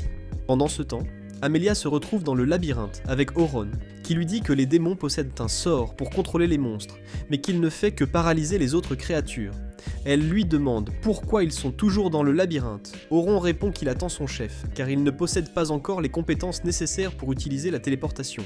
Il se rend compte qu'Amelia essaie de gagner du temps, mais cela ne le dérange pas, car il pense être à la hauteur d'Akira, et ajoute qu'elle peut rester tranquille, car le seigneur démon la veut vivante et en bonne santé. Akira et Noit sont près du labyrinthe, Amelia se trouve à un étage très bas, ils doivent parler donc se dépêcher. Soudain, la fille qui les suivait apparaît, leur demandant de l'emmener à l'endroit où se trouve Amelia. Akira trouve étrange qu'elle dispose de ces informations, mais elle dit avoir utilisé sa capacité à suivre les odeurs. Elle s'appelle Lia Lagoon, la première princesse de la nation Uruk, du peuple Fera. Elle savait que le seigneur était à la recherche d'Amelia, mais elle voulait des preuves solides pour convaincre Akira. Il utilise son pouvoir pour s'en assurer, et découvre qu'elle ne ment pas. Mais il se heurte à des barrières spirituelles qui l'empêchent d'utiliser ses pouvoirs. Elle révèle qu'elle peut également utiliser ce pouvoir sur d'autres personnes, ce qui peut être utile pour protéger le groupe de la magie. Le seigneur démon veut la princesse Amelia pour son pouvoir de résurrection, alors les trois partent. Pendant ce temps, Amelia se demande si les démons ne sont pas déjà immortels. Auron dit qu'il ne comprend pas non plus les désirs de son seigneur. Après cela, il précise qu'Akira va mourir de ses mains, et qu'elle va pleurer comme Clé a pleuré la mort de Léon. D'autre part, Akira demande ce que Lia faisait dans l'Hadès le jour où il l'a rencontrée. Elle répond qu'un slime a dévoré sa famille, et tous les habitants du village. Quelqu'un a modifié le slime et l'a relâché dans la nature, alors elle était à leur recherche. La famille royale l'a adoptée pour ses capacités de protection. Alors elle a commencé à faire des recherches sur les autres morts causées par le slime et a découvert que plusieurs villages avaient été dévorés. Et ces vies ont été utilisées dans le rituel d'invocation du héros. Elle dit que ce n'est pas leur faute, mais celle du roi et de la princesse. Akira dit qu'il ne croit pas aux paroles de la royauté et cherche à se venger. Noat ajoute que les démons ne cherchent pas la guerre depuis un siècle et que tout le monde les considère comme des êtres méprisables. Finalement, ils arrivent au labyrinthe. Ils discutent du moyen le plus rapide pour atteindre l'étage d'Amelia. Noat empêche Akira d'utiliser sa magie de l'ombre pour ne pas s'épuiser, et dit qu'il va se transformer pour accélérer le processus et lui donner un coup de main. Cependant, il ne garantit pas qu'il gardera le contrôle, pouvant finir par blesser Akira et être consumé par ses instincts, mais Akira dit qu'il prendra soin de lui. Après que Noid se soit transformé, il continue à anéantir tout ce qui se trouve sur son chemin. Akira l'appelle par son nom, ce qui lui permet de garder le contrôle. Mentalement, ils discutent de ce dont ils parlaient auparavant. Nuat explique que le premier seigneur démon a attaqué d'autres races, par vengeance, pour avoir été emmené sur le continent de Vulcain. À partir de ce moment, le seigneur a été considéré comme la source de tout mal, et seul un héros pourra le vaincre. À l'origine de tout cela se trouve le préjugé contre la race des démons, qui a causé le meurtre de la femme du seigneur, assassinée dans son sommeil, non pas par un héros, mais par un imbécile qui voulait attirer l'attention.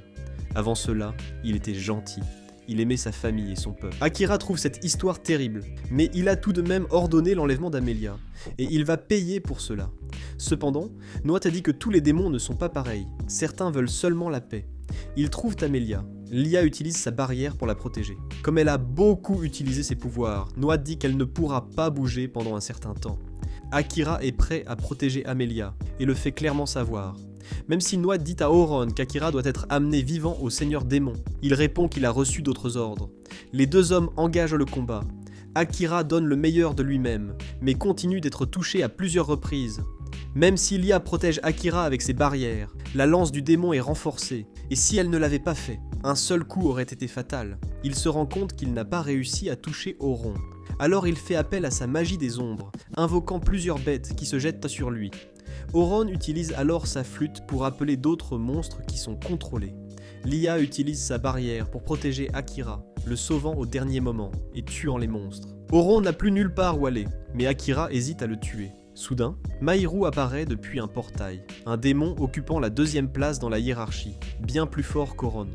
Il est déçu qu'Auron ait perdu contre un humain, et Akira se demande s'il aurait dû ou non mettre fin au combat dans le sang. Face à Mahiru, Noat dit à Akira de ne pas se battre contre lui, car ses pouvoirs sont manifestement supérieurs, et Akira ressent la pression. Il ne peut donc pas se permettre de baisser sa garde. Mahiru jette Auron, disant qu'il n'est pas capable de se battre, et celui-ci le remercie. Mahiru lance l'attaque, détruisant la barrière de Lia et faisant perdre sa taille à Noit. Il dit que son objectif n'est pas Melia, mais il lance tout de même une attaque contre elle appelée Marionnette qui la fait s'évanouir. Pour provoquer Akira, celui-ci se met en colère, et Mahiru dit qu'il a juste facilité les choses pour la porter au retour. Il se sent intimidé par le regard meurtrier d'Akira, et montre qu'il est prêt à le tuer à tout moment. Noat dit à Akira de ne pas se laisser déstabiliser émotionnellement. Mais Akira se rend compte que même s'il est très en colère, il n'a pas beaucoup de chance, et doit donner la priorité au sauvetage de Melia, pas aux bagarres. Mahiru ne savait pas qu'il devrait intervenir juste pour kidnapper une petite princesse, pour économiser l'énergie et le temps nécessaire pour courir après Akira. Il crée des barrières pour l'empêcher de sortir. Sans sa magie des ombres, il est incapable d'utiliser ses capacités et de se battre à pleine puissance, ce qui le laisse sans issue. Mahiru demande si le nom Yoda Akira s'écrit de la même manière que celui d'Oda Nobunaga et s'il utilise le même kanji. Cela montre clairement à Akira que son adversaire vient du même monde que lui, ce qui l'amène à se demander pourquoi Mahiru s'est allié au démon. Mahiru, quant à lui, affirme sans hésiter qu'il va le tuer et emmener la princesse. Les deux commencent à s'attaquer, même épuisés. Akira utilise ce qui lui reste de magie. Mahiru trouve ses pouvoirs intéressants, mais remarque qu'il est en mode économique, car il est à court de mana. Même s'il veut voir Akira à son maximum, il ne peut pas perdre de temps. Alors il va en finir rapidement. Noat les interrompt, en disant qu'il a récupéré sa mana.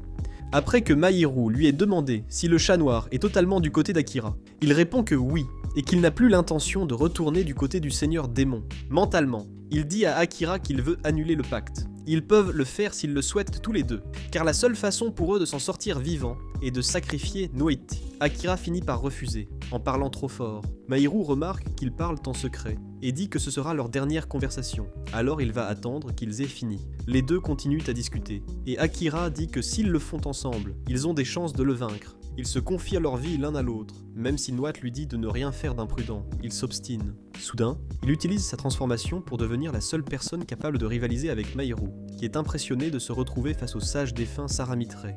Noat dit qu'il ne peut pas maintenir cette transformation très longtemps, et qu'ils doivent être très rapides. Il utilise le pouvoir du marteau céleste, qui s'abattra sur celui qui veut faire du mal à son maître. Mahiru se moque de cette exagération, et le marteau de lumière est facilement bloqué lorsqu'il utilise ses barrières. Akira jurait que cette capacité ferait des ravages. Après cela, il lance encore une tempête de foudre sur eux. Après avoir revêtu ses ombres, Akira se lance dans un combat singulier. Même avec l'aide de Noat, Mahiru parvient à les retenir tous les deux en même temps. Pendant qu'ils se battent, Akira dit que si Sarah était encore en vie, ils pourraient se battre ensemble de cette manière. Cette pensée le remplit d'une immense tristesse et finit par le perturber dans le combat. Noat dit que sa transformation touche à sa fin, mais Akira répond que le combat va maintenant prendre fin. Mahiru tente d'utiliser ses barrières, mais n'y parvient pas, et Akira se moque de lui. Mais ce n'était pas cette capacité qu'il utilisait. Il a ensorcelé Amelia, la poussant à transpercer la poitrine d'Akira de ses propres mains. Désespérée, elle s'excuse, et il lui dit que ce n'était pas sa faute. Noat comprend qu'il s'agissait du sort de marionnette qu'il avait lancé sur elle auparavant, et Mahiru explique que cette capacité peut extraire 100% du pouvoir de la cible, la rendant même plus forte. Akira continue de lutter contre la mort, affirmant qu'il ne peut pas mourir maintenant. Il ne laissera pas Mahiru emmener Amelia, il doit encore venger la mort du commandant Saran et rentrer chez lui. Son corps réagit, utilisant à nouveau sa magie des ombres en mode récupération. Mahiru se rend compte qu'il est coriace et tente de le frapper pendant qu'il récupère. Mais sa magie ricoche et la guérison d'Akira est complète. En lévitant, il active son mode combat et une voix lui dit que sa cible est le démon Mahiru Abe, artisan magique. Il est impressionné par le pouvoir d'Akira, mais veut le détruire rapidement. Guéri, Akira parvient à se battre de manière spectaculaire, le piégeant dans sa magie. Une fois de plus, la voix dit à Mahiru d'annuler le sort lancé sur Amelia, mais il refuse en disant qu'il n'obéira pas à l'humain, car les démons sont supérieurs. La voix lui dit qu'il ne doit pas sous-estimer les humains, même si le travail acharné n'est pas toujours récompensé. Akira n'abandonnera pas. Irrité par les sermons, il tente de frapper Amelia à nouveau, lançant des épines sur elle et immobilisant ses jambes. À la dernière seconde, Akira la protège et les deux sont sauvés par Crow, qui dissipe la magie, et il lui demande ce qu'il fait ici. D'autre part, Mahiru demande comment Crow est encore en vie, car elle pensait que les hommes bêtes ne vivaient qu'un siècle de plus que les humains. Il répond qu'il n'est pas au sommet de ses pouvoirs, mais qu'il n'est pas en mauvaise forme. Mahiru dit que c'est évident, car son sort a été dissipé en un instant. Après avoir dit qu'il les laissera partir, Crow répond que c'est eux qui lui ont rendu service, car Mahiru n'a aucune chance contre tout le monde. Lia ne savait pas que Crow viendrait, mais il affirme que c'était une coïncidence. Akira est impressionné par sa renommée, car Mahiru et Lia le connaissent par tous les deux, et il s'évanouit d'épuisement. Après 3 jours d'inconscience, Akira se réveille aux côtés d'Amelia et Noat, et se dit heureux de sa présence. Après l'arrivée de Crow, il le remercie de leur avoir sauvé la vie. Il demande où est Lia, disant qu'il doit la remercier, mais Crow l'a déjà renvoyé au palais royal. Il est surpris par ses collègues, qui ont réussi à le retrouver. Il lui raconte qu'ils ont une longue histoire. Le groupe progresse très bien et ils sont allés voir Crow pour améliorer leurs armes. Akira est heureux qu'ils aient quitté le palais, car les choses étaient en train de dégénérer. Son collègue, Kiyozuki, dit que Giles a contrôlé Zarina et lui a fait lever la malédiction qui pesait sur tout le monde. Zarina s'excuse en disant que même sous l'emprise de la malédiction, elle aurait dû en faire plus pour Akira. La malédiction de Kiyozuki a été détruite par Akira lors de sa rencontre avec la princesse au palais. Il ne savait pas à qui elle appartenait, mais il reçoit tout de même des remerciements. Kiyozuki dit être contrarié qu'Akira soit parti seul, mais il sait que la situation ne lui permettait pas de rester. Pendant le dîner, Akira demande si tout va bien pour Giles loin du palais. Il répond que oui, car il n'est plus chevalier. Il a été renvoyé lorsque le roi s'est rendu compte que son ordre était devenu gênant. Zarina était impatiente de rencontrer Akira, et demande s'ils peuvent rester ensemble. Noat s'en mêle et refuse, affirmant être le seul partenaire dont son maître a besoin. Les deux commencent à se disputer, et Noat n'apprécie pas le ton d'Azarina, comme s'il le connaissait déjà. Akira interrompt la dispute, se disant soulagé que tout le monde aille bien, et demande quel était le plan de chacun à partir de maintenant. Satu répond que l'objectif est de vaincre le seigneur démon. Noat dit que cette idée est un peu absurde et tout le monde se révolte contre lui, car il attaque Zarina et Satu depuis un jour. Akira demande à Noat de s'isoler, et celui-ci, bien que contrarié, accepte de sortir. Il demande pourquoi ils ont cet objectif, s'ils veulent devenir des légendes, ou quelque chose du genre. Satu répond que non, ils veulent juste avoir quelque chose à négocier avec le roi Hadès, et retourner dans leur monde d'origine. Shiori dit que s'ils ont été invoqués par eux, ils peuvent être renvoyés par eux. Enfin, Satu veut savoir s'ils seront aidés, car tout le monde connaît la force d'Akira. Zarina supplie Akira de se battre à leur côté, mais cela pose plusieurs problèmes. Ils ne croient pas qu'il soit possible de conclure un accord avec Hadès, car ils utilisent des malédictions pour contrôler les gens, et ont même tué le commandant Saran. Satou lui demande quels sont les autres problèmes qu'il voit. Alors il se souvient du sacrifice dont Lia a parlé, et des vies consumées dans le cadre du rituel d'invocation. Mais il n'en parle pas à ses collègues, car il pense que ce n'est pas le bon moment. Quoi qu'il en soit, Akira est contre le fait de faire confiance à la royauté. Le groupe se demande quelles autres options ils ont, et s'il ne veut pas rentrer lui aussi. Amelia se sent mal en entendant qu'Akira veut rentrer chez lui, et cela se voit clairement sur son visage. Pendant ce temps, il explique que les démons de deuxième ordre peuvent construire des cercles de téléportation, et qu'il y a une chance que cela puisse les ramener dans leur monde. Un jour, il ira au pays des démons pour tabasser Mahiru. Mais il a quelque chose à faire avant. Zarina demande comment ils peuvent aider, mais ils ne peuvent rien faire pour le moment. Akira précise que même s'il se joint à eux, il ne s'occupera de personne, car il n'est pas une nounou pour homme, et qu'il ne fait que les choix qui lui donnent les meilleures chances de rentrer chez lui. Il remarque qu'Amelia s'en va et la suit. Gélès dit qu'il doit discuter de la demande d'armes avec Kral et part également. Le groupe remet en question les paroles d'Akira, mais Satou continue de penser qu'ils ont plus de chances de rentrer chez eux à ses côtés, et Yuki aimerait qu'il s'engage un peu plus, car il ne semble pas s'en soucier beaucoup. Mais ils savent que c'est dans sa personnalité. Akira ne les accompagnera que s'ils prouvent leur valeur, même si c'est difficile. Il va voir Amelia, qui lui dit être triste, car un jour ils devront se séparer. Même si elle sait ce qui va se passer, elle a peur que ce jour arrive. Elle s'excuse à nouveau de l'avoir presque tué, mais il lui dit que ce n'était pas sa faute. Même si elle a failli devenir folle en pensant qu'il était mort, elle était heureuse qu'il ne le soit pas. De plus, lorsqu'il retournera dans son monde, il l'oubliera. Mais au moins, la cicatrice sera toujours là. Elle se demande qui pourrait penser cela, car c'est quelque chose d'horrible. Akira dit qu'il n'est pas doué pour soulager la douleur avec des mots, mais Amelia veut juste être importante pour lui, mais elle ne sait pas si elle l'est, car même les yeux du monde ne peuvent avoir le cœur de quelqu'un. De plus, les gens peuvent changer d'avis en un instant. Il dit ne pas savoir ce qu'il veut vraiment. Même s'il ne peut pas prédire l'avenir, les couples de son monde, qui jurent de rester ensemble pour toujours, portent une alliance au doigt. En signe d'amour, il se coupe le doigt en forme d'anneau, et lui dit qu'il l'aime. Si cela la rend heureuse, il laissera des cicatrices sur son propre corps, sans aucun problème. Elle l'embrasse tendrement, les yeux remplis de larmes, en lui disant qu'elle l'aime d'une manière qu'il ne pourrait jamais imaginer. Maintenant, ils ont tous les deux cette cicatrice. Et il dit que tout ce qu'il peut faire, il le fera. Elle veut qu'il lui promette qu'il ne mourra pas, qu'il ne l'oubliera pas, qu'il ne la quittera pas et qu'il n'aura Dieu que pour elle. Il accepte ses souhaits et ils s'embrassent sur la falaise. Pendant ce temps, dans la salle à manger, un membre du groupe a entendu dire qu'un festival et un concours de beauté avaient lieu dans une ville voisine. Cependant, chaque année, les gagnantes de ce concours disparaissent. Des rumeurs circulent selon lesquelles elles seraient victimes de trafic sur le marché noir. Et de nombreux aventuriers confirment cette information, la rendant ainsi véridique. Ils se rendent compte que s'ils parviennent à capturer le criminel responsable de ces disparitions, Akira se rendra enfin compte qu'ils sont utiles. Tout le monde est d'accord pour dire que c'est une bonne idée et que cela vaut la peine d'essayer. Ils se rendent dans la ville de Mali, où se déroule le concours. Le groupe dit que les filles voulaient y aller, alors ils ont pensé à inviter la princesse Amelia. Mais elle n'accepte d'y aller que s'il y a des stands de nourriture. De plus, ils l'invitent au concours de beauté, en lui disant que le prix est incroyable. En arrivant en ville, ils remarquent une foule. Amelia espère que le prix du concours sera une sorte de nourriture. Noachi dit que c'est possible, car les hommes bêtes adorent la nourriture. Akira remarque qu'elle est vraiment enthousiasmée par le festival. De loin, il voit une jeune fille qui se plaint à la serveuse, la traitant de préjugée. Intrigué, Akira demande ce qui se passe. Elle se présente sous le nom de Letty et dit qu'il est inacceptable d'interdire les démons au concours de beauté. Noichi la reconnaît, tandis qu'Akira remarque qu'elle ne dégage pas le pouvoir ni la sensation des démons précédents. Elle lui demande de parler aux organisateurs pour qu'ils la laissent participer. Jalouse, Amelia s'interpose entre eux. L'hôtesse remarque rapidement la princesse des elfes et l'accepte immédiatement. Amelia se plaint à Akira, car il est en train de fondre pour une autre femme. Il dit que ce n'est pas le cas, et Letty s'excuse. Après cela, elle continue d'insister pour qu'on l'accepte dans le concours, puisque les autres races le peuvent. Elle prétend que les elfes sont les plus grands tricheurs, car ils sont tous beaux. Amelia continue d'être jalouse. Elle n'a rien contre la fille, seulement contre le fait qu'Akira regarde ses fesses. Il s'immisce en disant qu'il l'empêchera si elle tente quelque chose.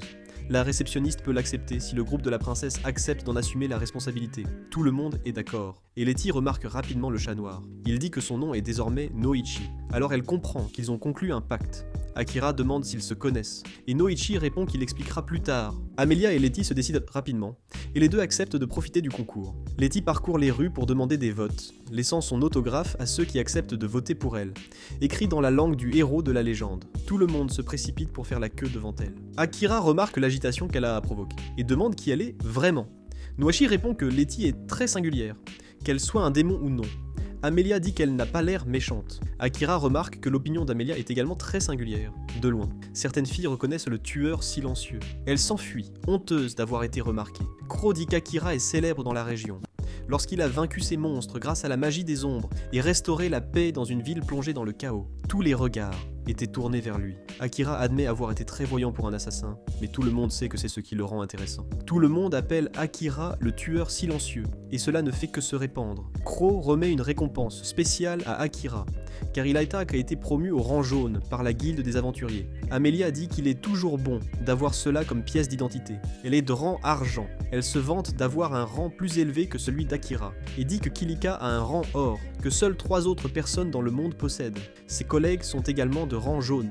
Sato dit d'un ton sarcastique qu'il peut donner des conseils à Akira s'il le souhaite. Les filles du groupe appellent Amelia pour goûter un plat commun servi dans une tente, et Azarina est appelée pour un tirage au sort, car il possède des capacités d'intuition. Akira demande à la nuit de suivre Amelia, afin de la protéger au cas où un pervers la draguerait, et tout le monde fait de la place pour laisser passer le chat noir.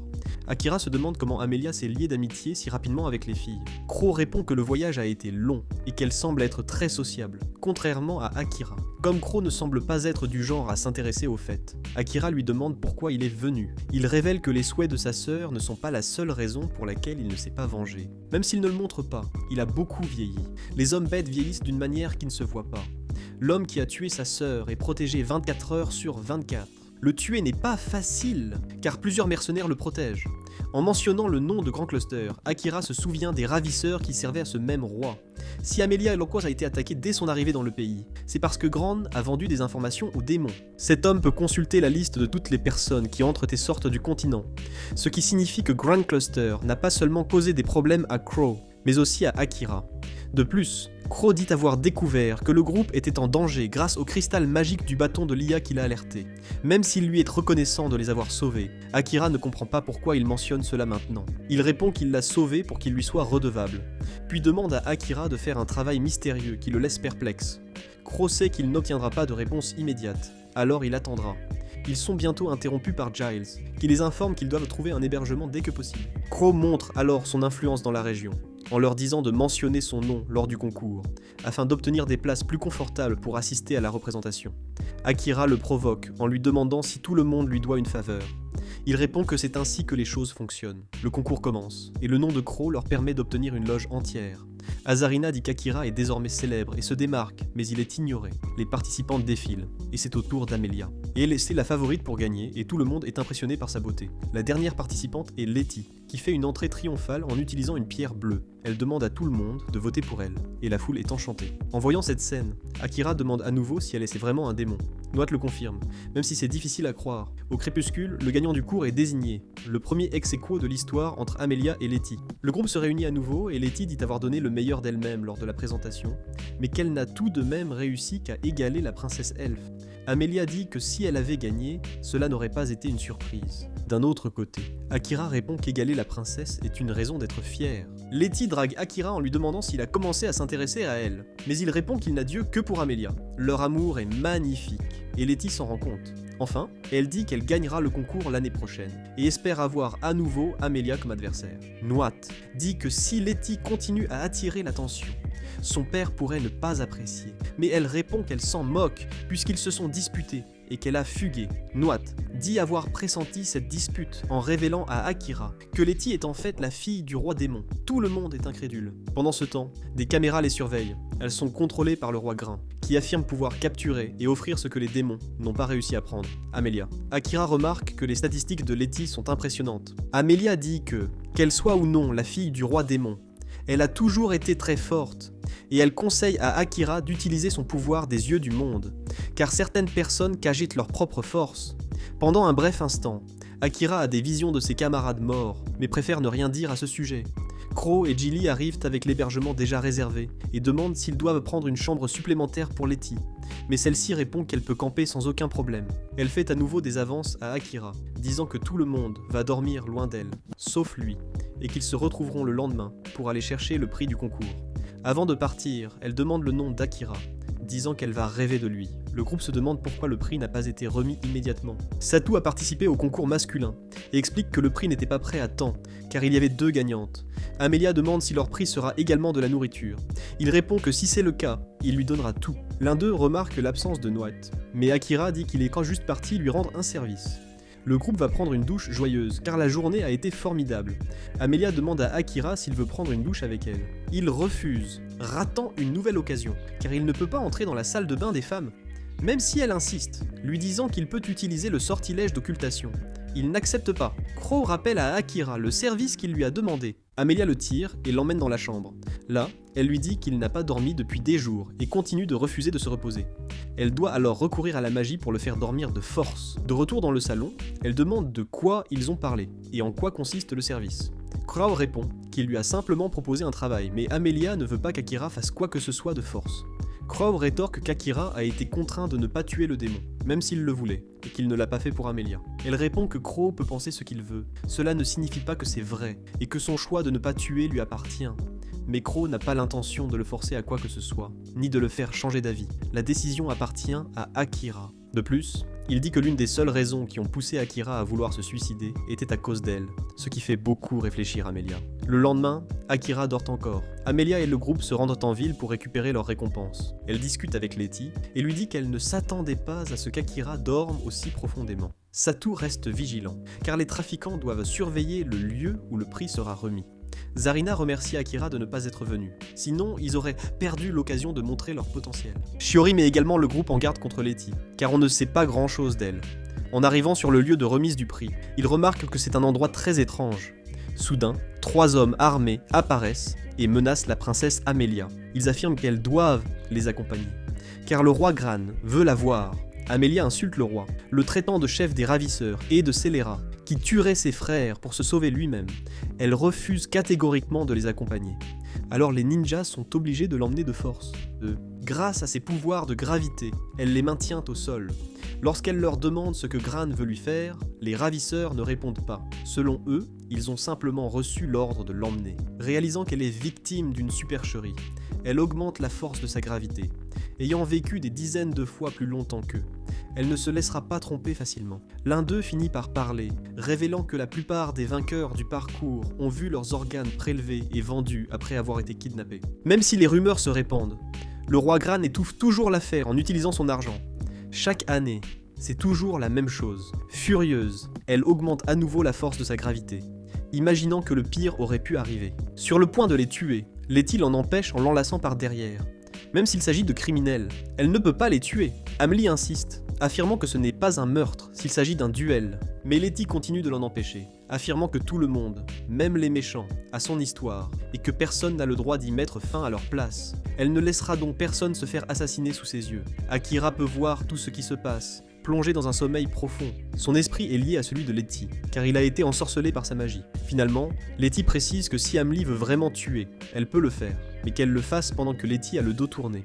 Car elle ne peut pas être l'héroïne de la justice avec quelqu'un qu'elle ne peut pas voir. Akira ne veut pas la voir tuer quelqu'un, et espère qu'elle ne le fera pas, car grâce à Amélie, il n'a jamais tué, imaginant comment elle se sentirait en découvrant qu'il l'a fait. Pendant ce temps, Gilles prend un café avec Akira, discutant de la demande de Crawl. Il demande comment Gilles l'a rencontré. Autrefois, Crawl avait plusieurs disciples. La mère de Gilles a également essayé de le devenir, mais elle n'a pas supporté l'entraînement et a fini par faire une dépression nerveuse.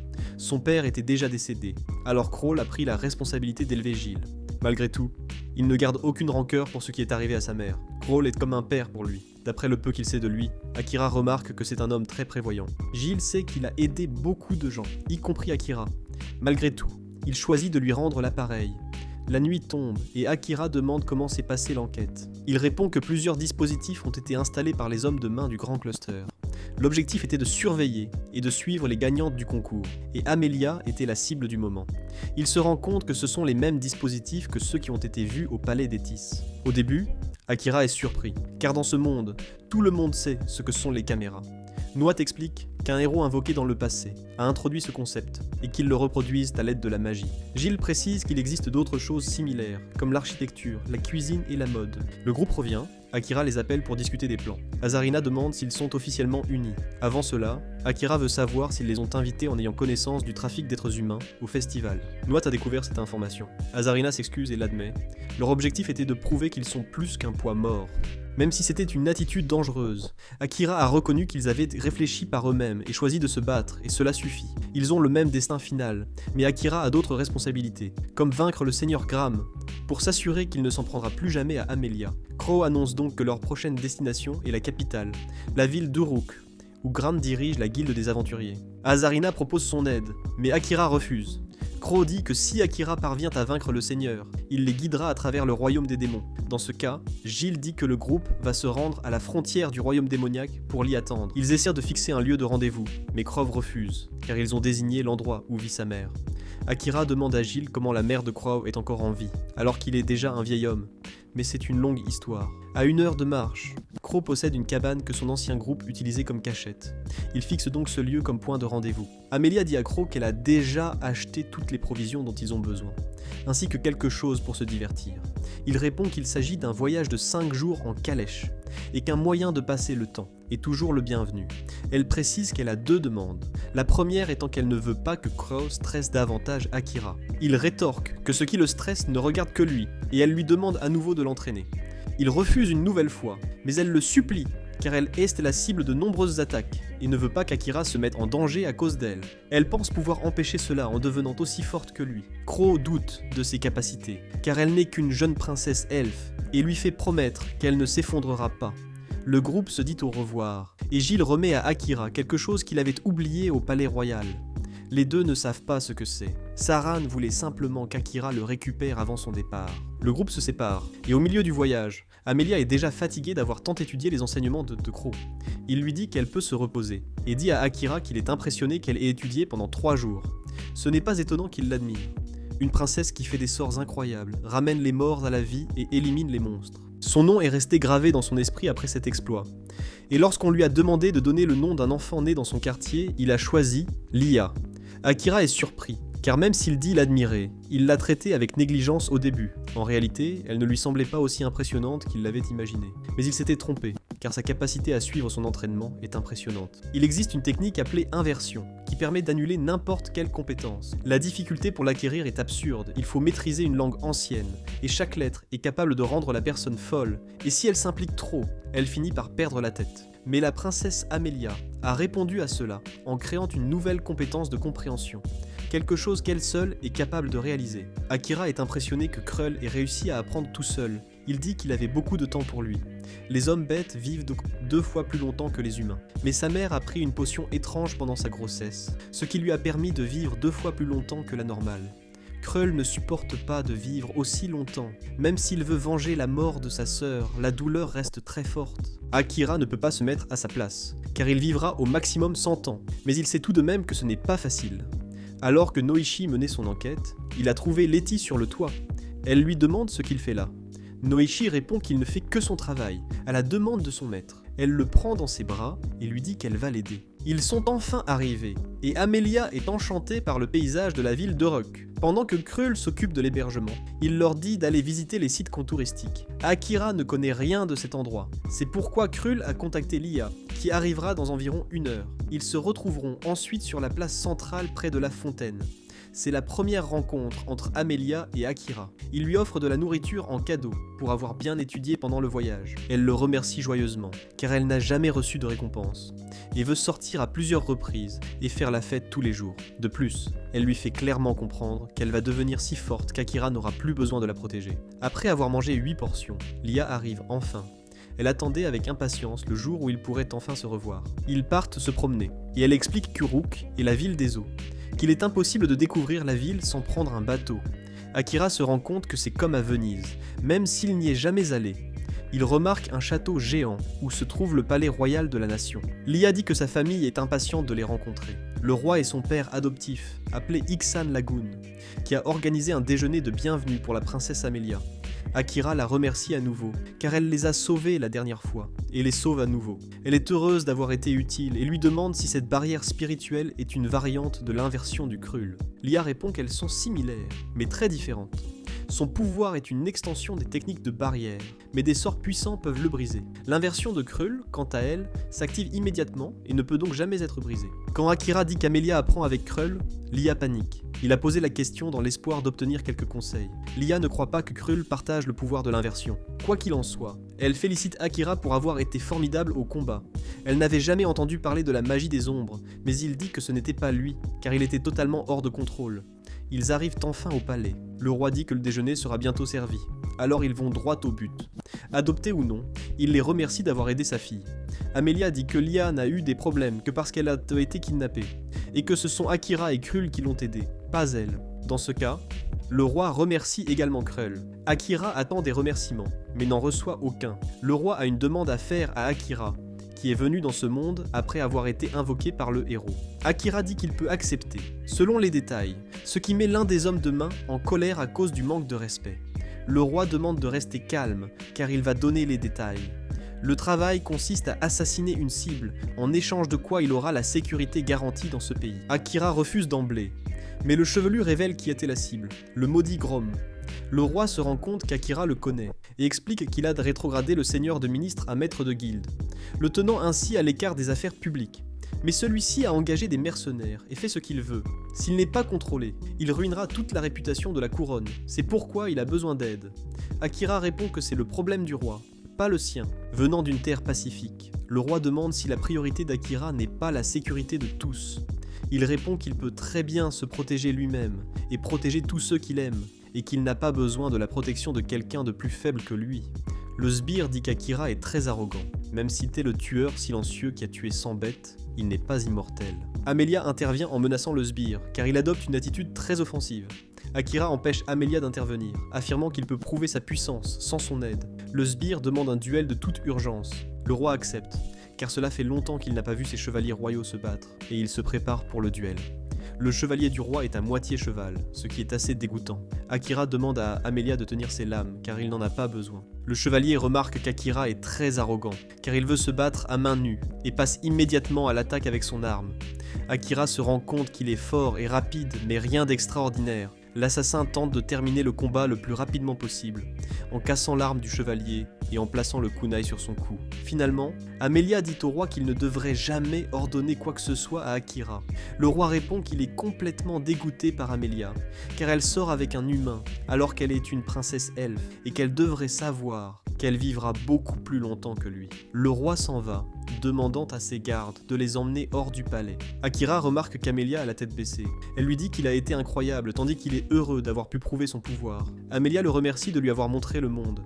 Akira sait que c'est elle qui a choisi de voyager avec lui plutôt que de rester avec sa famille, et il lui en est également reconnaissant. Amelia se demande comment il arrive toujours à dire ce qu'elle veut entendre, et se met à pleurer, disant que s'il meurt, elle mourra avec lui. Il lui dit d'arrêter avec ses propos sombres.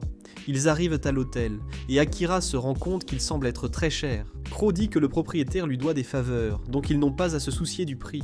Amelia dit que le lit est grand et moelleux, parfait pour dormir avec Akira, et l'invite à s'enfermer dans la chambre, mais il refuse, ratant une autre occasion. Il prend un livre à lire comme d'habitude. Crow dit qu'observer Akira lui rappelle un homme qu'il a connu, qui avait également une soif insatiable de connaissances. Il absorbait des connaissances que personne ne trouvait utiles dans la vie. Finalement, il est devenu connu comme un grand sage. Cet homme connaissait aussi bien la magie que l'épée, et son nom était Saran Mitré. Akira est discrédité, tandis que Crow continue en disant que le commandant a été tué. Akira dit qu'il le vengera un jour, et qu'il l'a rencontré au palais. Crow révèle que ce ne sont pas les corbeaux de la nuit qui ont tué Saran, mais le groupe de Grimm. Saran serait encore en vie sans l'intervention du Seigneur, ce qui ne fait qu'accroître la soif de sang d'Akira et son désir de le tuer.